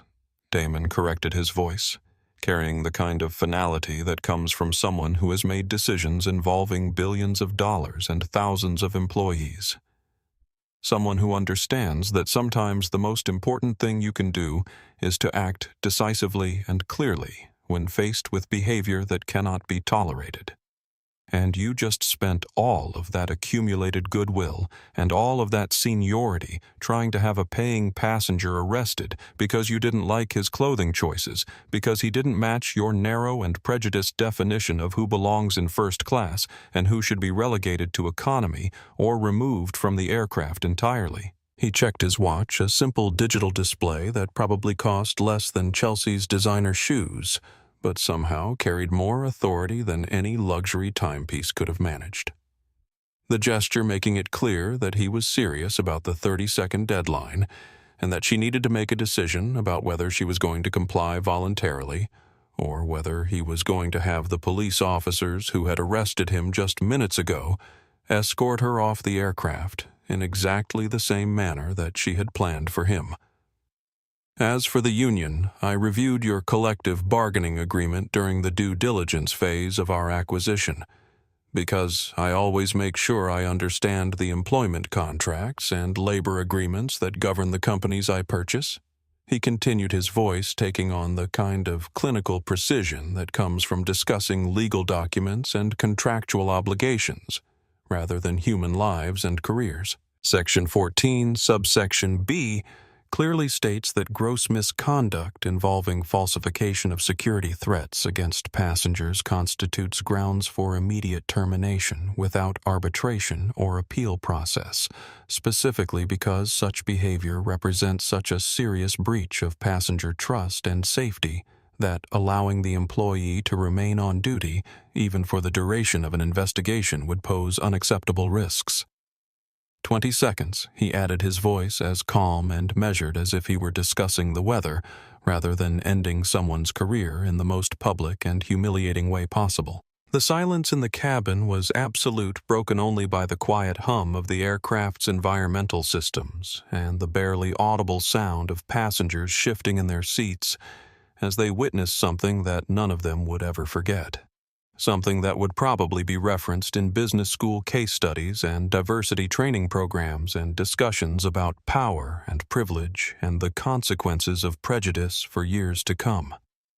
Jasmine Chen was trembling visibly, tears streaming down her face as she realized that her supervisor's career was ending in real time, and that her own job security was probably hanging by a thread, depending on how much responsibility was assigned to her for making the call to the flight deck that had brought security to the aircraft in the first place. Senator Wellington was studying her manicured fingernails with the kind of intense concentration that suggested she was trying to become invisible, trying to mentally remove herself from this situation so that when the videos went viral and the news coverage began and the questions started being asked about who had supported or endorsed this treatment of a black CEO, her name wouldn't be mentioned, or her association with the incident wouldn't be remembered. The passengers that Chelsea had tried so hard to impress with her professionalism and her attention to detail were either recording her downfall for posterity, ensuring that there would be a permanent digital record of this moment that would live on the internet forever, or looking away in embarrassment at what they were witnessing, uncomfortable with being spectators to someone's complete professional destruction, even if that person had brought it on themselves through their own actions. Jonathan Park was providing live commentary to his followers as he streamed everything in real time, his voice barely above a whisper, but still clearly audible to anyone who was paying attention as he narrated the unprecedented events unfolding before him. "This is the most insane thing I have ever witnessed in my entire life," he said, his words carrying a mixture of amazement and disbelief and the kind of fascinated horror that comes from watching something terrible happen in real time. "The flight attendant just got fired by the passenger she tried to have arrested, and it turns out he literally owns the airline that employs her. You cannot make this stuff up. This is going to break the internet in about 10 minutes. 10 seconds, Damon said, his voice cutting through the silence like a knife through fabric. Lyra whispered to her father, her small voice barely audible but carrying clearly in the quiet cabin. "Is she going to be okay, Daddy? What if she has kids? What if they don't have any money now?" Damon's jaw tightened with emotion as he looked down at his daughter, and for a moment his expression softened in a way that suggested he was struggling with the same question, that he understood the human cost of the decision he was making, even as he remained convinced that it was the right decision. The necessary decision, the only decision that would send a clear message about what kind of behavior would and would not be tolerated on his airline. Chelsea looked around the cabin desperately, her eyes moving from face to face as she searched for allies or support or someone who might be willing to intervene on her behalf to speak up and suggest that maybe immediate termination was too harsh a consequence, and that there should be some kind of investigation or review process before such a drastic step was taken. She looked for sympathy from the passengers she had tried to protect, understanding from the crew members she had worked with for years, or mercy from the police officers who had been prepared to arrest an innocent man based on her lies and her biases. She found none of these things. Every eye in the cabin was either recording her humiliation for social media, creating a permanent record that would follow her for the rest of her life, and would probably make it impossible for her to find another job in the aviation industry, or looking away in the kind of embarrassment that people feel when they witness someone's complete professional destruction and don't want to be associated with it or remembered as having been present when it happened. The passengers she had tried to impress with her dedication to standards and her commitment to maintaining the first-class experience were now seeing her for what she really was, and the crew members she had outranked and bossed around for years were too terrified of their own job security to offer any support or to risk being associated with someone who had just been fired for cause by the new owner of the airline. "If you're not off this aircraft in 5 seconds," Damon continued, his voice never rising above conversational level but somehow carrying more threat than if he had been shouting at the top of his lungs, "I will have Officer Thompson escort you off for trespassing on an aircraft that you no longer have any authorization to be on. And unlike my experience with handcuffs earlier this evening, I guarantee he won't be particularly gentle about the process of removing you from my property." The irony hit Chelsea like a physical blow to the stomach. The realization that the very threat she had used against Damon was now being turned back against her. With interest that the same police officers she had summoned to remove him from first class were now being positioned to remove her from the aircraft. She had considered her domain for the past 17 years, the space where she had exercised authority and maintained standards, and built a career that was now ending in the most humiliating way she could possibly have imagined. Chelsea Bradford, who had ruled first-class cabins with absolute authority for nearly 2 decades, who had been praised and promoted and held up as an example of excellence in customer service, let out a sound that was part sob and part gasp of disbelief, a noise that captured the complete collapse of everything she thought she knew about her place in the world and her value as a professional, and her future prospects in an industry that was probably going to blacklist her after this incident became public knowledge. She stumbled toward the crew storage area with trembling hands, grabbing her purse and winter coat, while trying to process the fact that her career was ending right now, in this moment in front of all these witnesses who would remember this, and would probably share their stories of what they saw for years to come whenever the topic of workplace injustice or consequences of prejudice came up in conversation. As she passed Damon on her way to the aircraft door, moving like someone in a daze, he spoke one final time, his voice quiet but carrying clearly in the silent cabin. "Leave the scarf." Chelsea froze in place, her hand instinctively moving to the silk accessory that had been part of her uniform for 17 years, the symbol of her authority and professional identity, the small piece of fabric that had marked her as someone important in the hierarchy of commercial aviation, someone whose opinion mattered and whose authority was recognized by everyone who saw the scarf and understood what it meant. That scarf is part of the Meridian Airways uniform. Damon explained, his voice carrying the patient tone that teachers use when explaining something obvious to students who should already understand it, but somehow don't. That logo represents a brand that was built on hospitality and service and treating every passenger with dignity and respect, values that you clearly don't share and that you have actively violated through your actions tonight. You don't represent that brand anymore, so you don't get to wear its symbols or claim any association with the standards that the rest of us are going to work very hard to uphold from this moment forward. With trembling fingers that could barely manage the simple task, Chelsea untied the silk scarf that had been the symbol of her authority and professional identity for 17 years.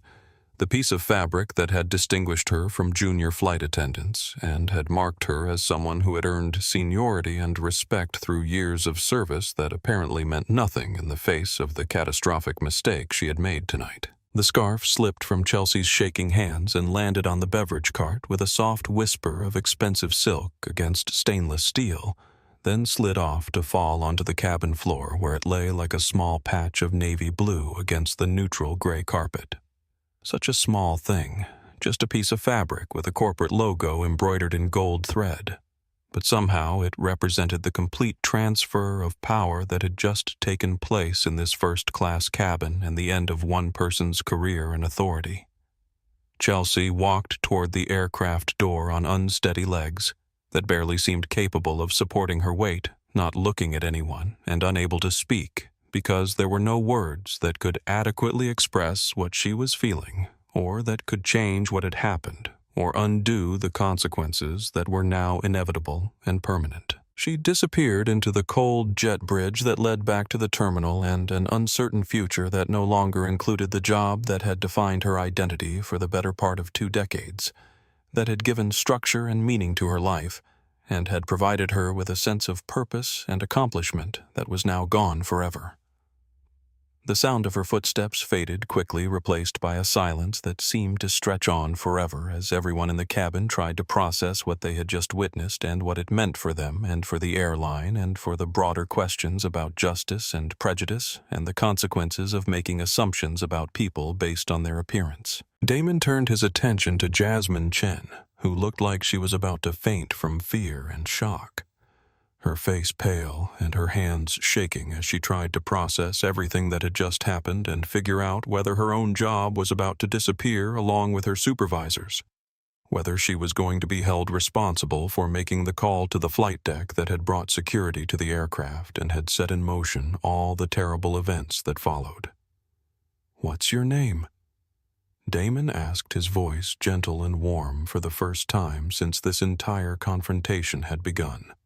The sharp edge of authority replaced by something that sounded almost paternal in its kindness, suggesting that he understood she was frightened and that he wasn't planning to punish her for being caught in the middle of a situation that she hadn't created and hadn't wanted any part of. "Jasmine," she managed to squeak out through the tears that were still streaming down her face, her voice barely audible as she struggled to control her emotions enough to speak coherently.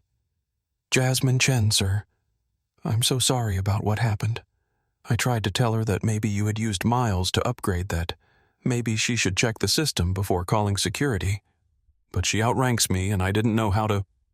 Jasmine Damon said, his voice softening even further as he smiled at her, with the kind of genuine warmth that transformed his entire appearance, that made him look less like a powerful CEO who had just fired someone, and more like a kind person who understood that she had been put in an impossible position. "Did you want to call security on me tonight?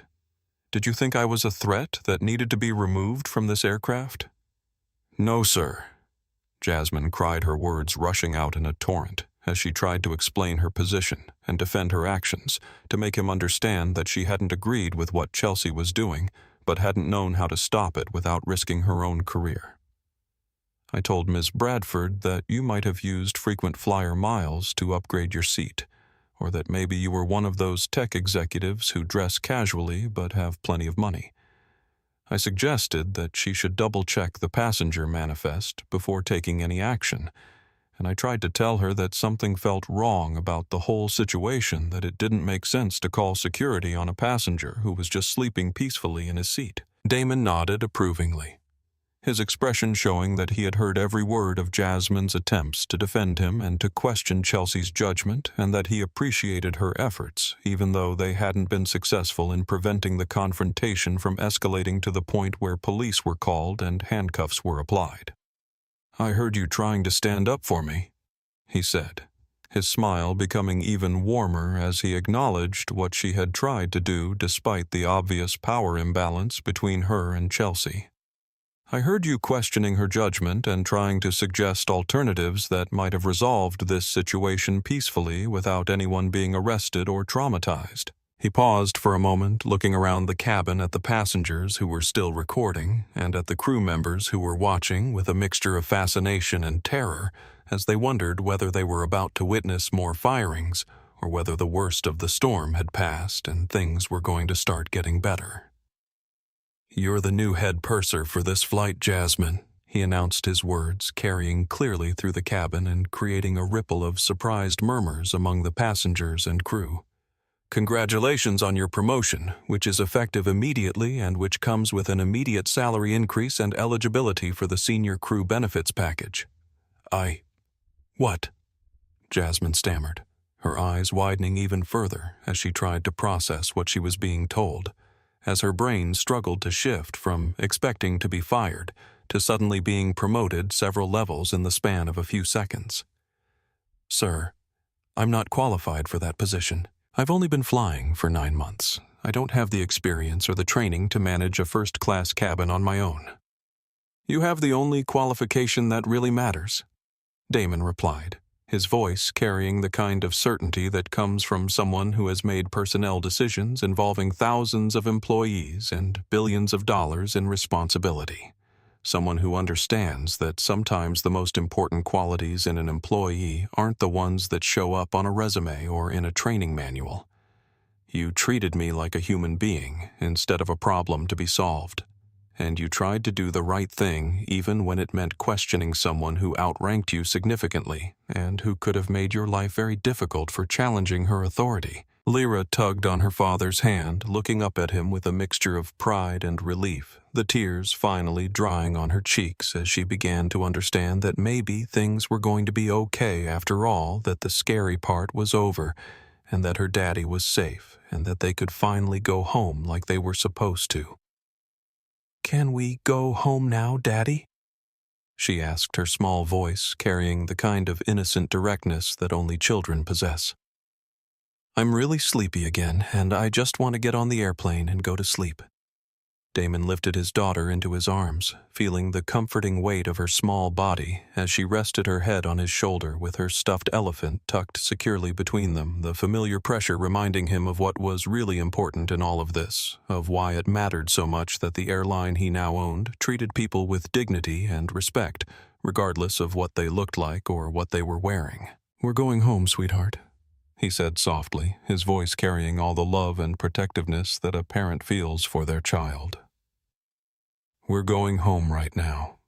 He looked around the cabin one more time, making eye contact with the passengers who had witnessed everything and who were still processing what they had seen, what they had learned about assumptions and prejudice and the importance of questioning authority when that authority was being exercised unjustly. "Now," he said, settling back into seat 3. A, with visible relief as Lyra curled up beside him in 3. "B, could someone please get me a ginger ale?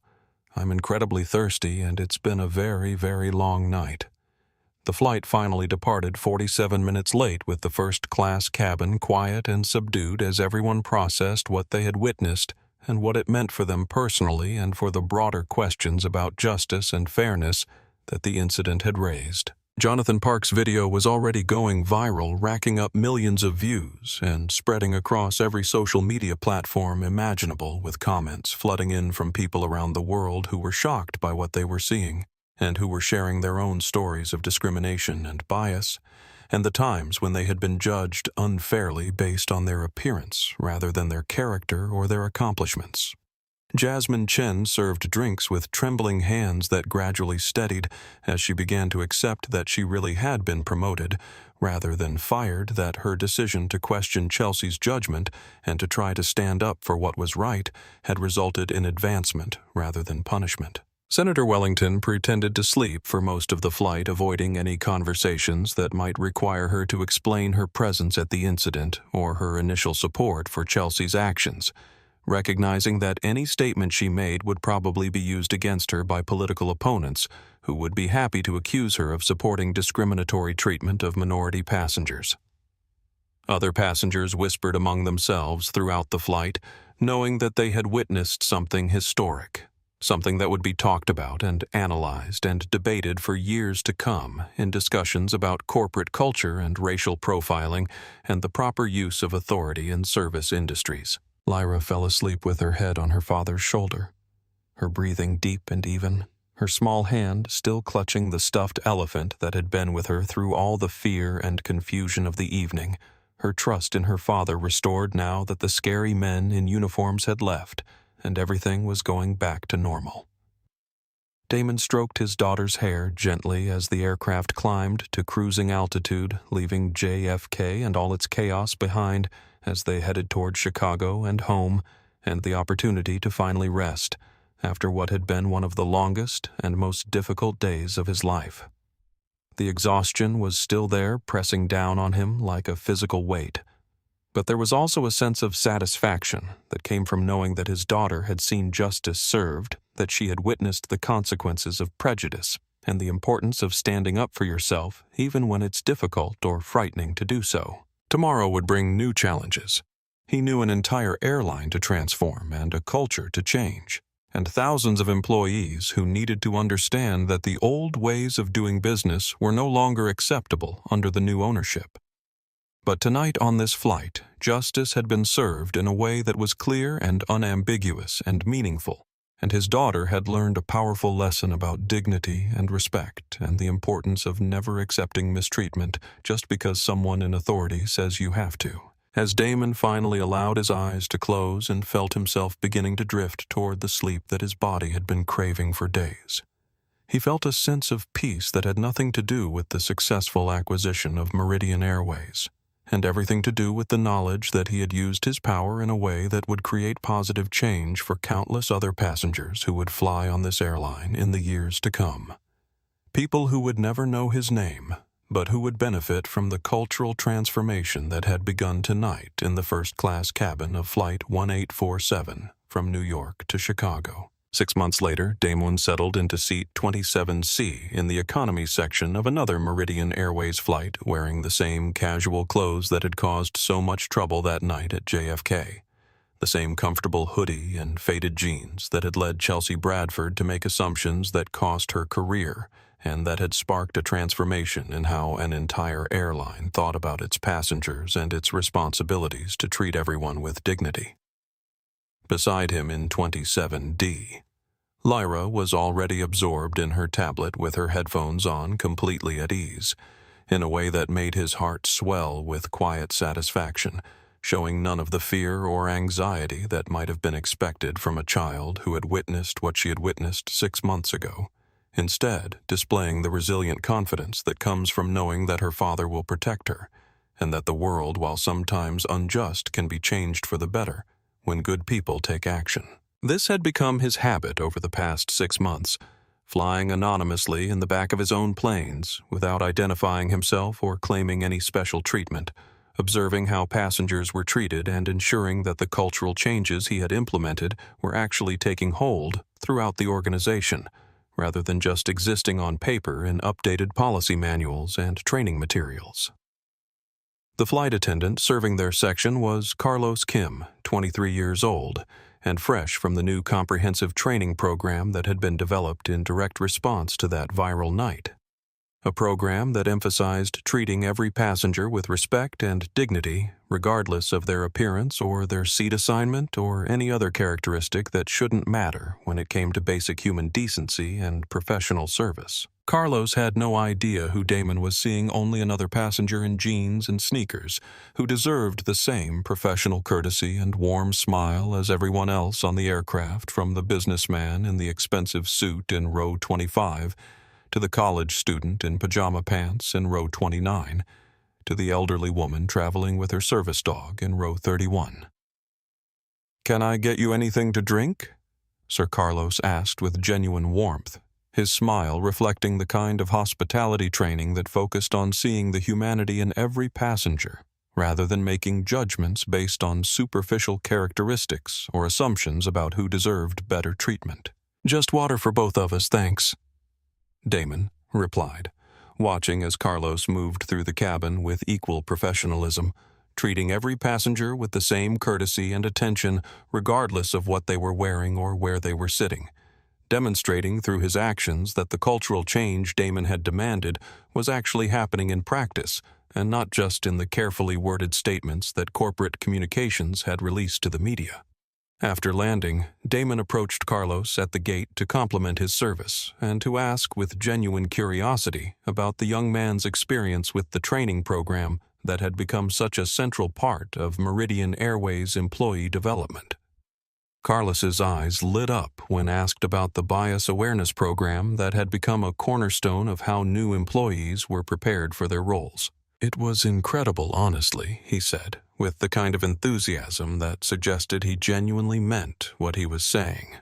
rather than just providing the kind of corporate-approved response that employees sometimes give when they know they're being evaluated. They showed us videos of real situations where passengers were mistreated based on assumptions about their appearance, had us participate in role-playing exercises, where we practiced handling difficult conversations, and navigating situations where our own biases might influence our judgment. And we heard from this former flight attendant, who shared her story about making assumptions about passengers based on how they looked, and how those assumptions cost her career and taught her some really painful lessons about the harm that prejudice can cause. Damon didn't reveal that he knew exactly which former flight attendant Carlos was referring to, that Chelsea Bradford was now running that training program as part of her own journey of redemption and transformation, that she had spent the past 6 months confronting her own biases and learning how to help others recognize and overcome theirs, using her catastrophic mistake as a teaching tool that could prevent others from making similar errors in judgment that could harm passengers and destroy careers. Walking through the terminal toward his car with Lyra skipping ahead and then turning back to wait for him to catch up, Damon felt the kind of quiet satisfaction that doesn't come from stock prices or media coverage or industry recognition, but from the simple knowledge that change was happening, one flight at a time, one interaction at a time, one person choosing to see another person's humanity instead of making judgments based on superficial characteristics that had nothing to do with someone's worth or dignity or right to be treated with basic respect. His phone buzzed with a text from Jasmine Chen, who had thrived in her new role and had been promoted twice more in the past 6 months based on her outstanding performance and her natural leadership abilities. Monthly discrimination reports just came in, her message read. 0 incidents of passengers removed for appearance-related reasons across our entire fleet. The culture change is really working, Mr. Rivera. People are actually treating each other better. Damon typed back quickly, his thumbs moving across the screen as he composed a response that he hoped would encourage Jasmine to keep pushing for progress.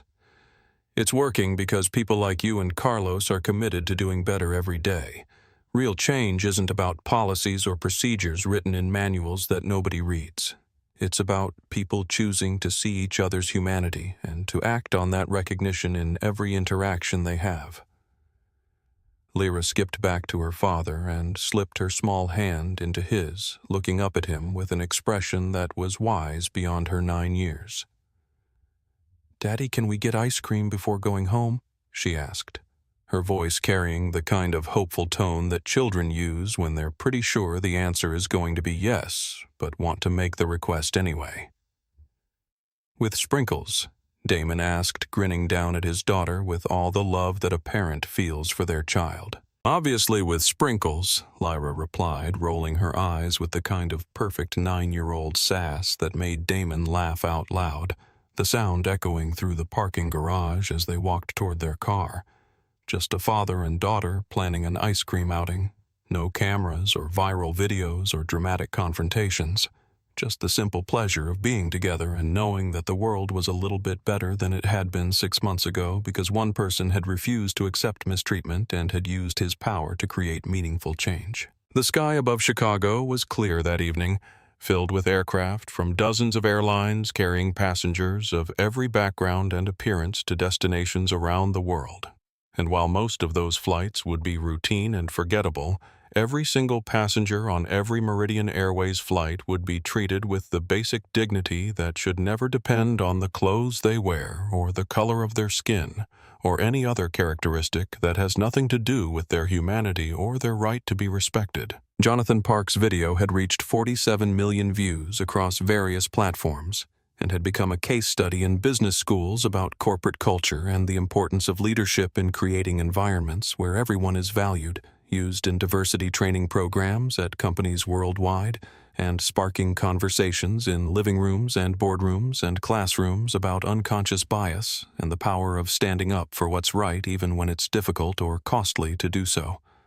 But for Damon and Lyra walking through the parking garage toward their car while debating whether chocolate or vanilla ice cream was the superior choice, the viral moment was just that, a moment. What mattered infinitely more was what came after the daily choices to see people clearly and treat them fairly and build better future for everyone. Lyra looked up at her father with an expression that seemed wise beyond her years, with the kind of understanding that sometimes comes from witnessing both cruelty and justice in quick succession. "You know what, Daddy," she said thoughtfully, I think people are mostly good. They just forget sometimes. They need to be reminded. And in that simple observation from a child who had witnessed both the worst and best of humanity on an airplane 6 months ago, Damon found all the hope and validation he needed for the difficult work that still lay ahead for the ongoing effort to transform not just an airline, but the broader culture that allowed prejudice and assumption to masquerade as professional judgment, to create a world where his daughter and millions of other children would grow up in spaces where their humanity was recognized first, and their appearance was irrelevant to how they were treated by people in positions of authority and power.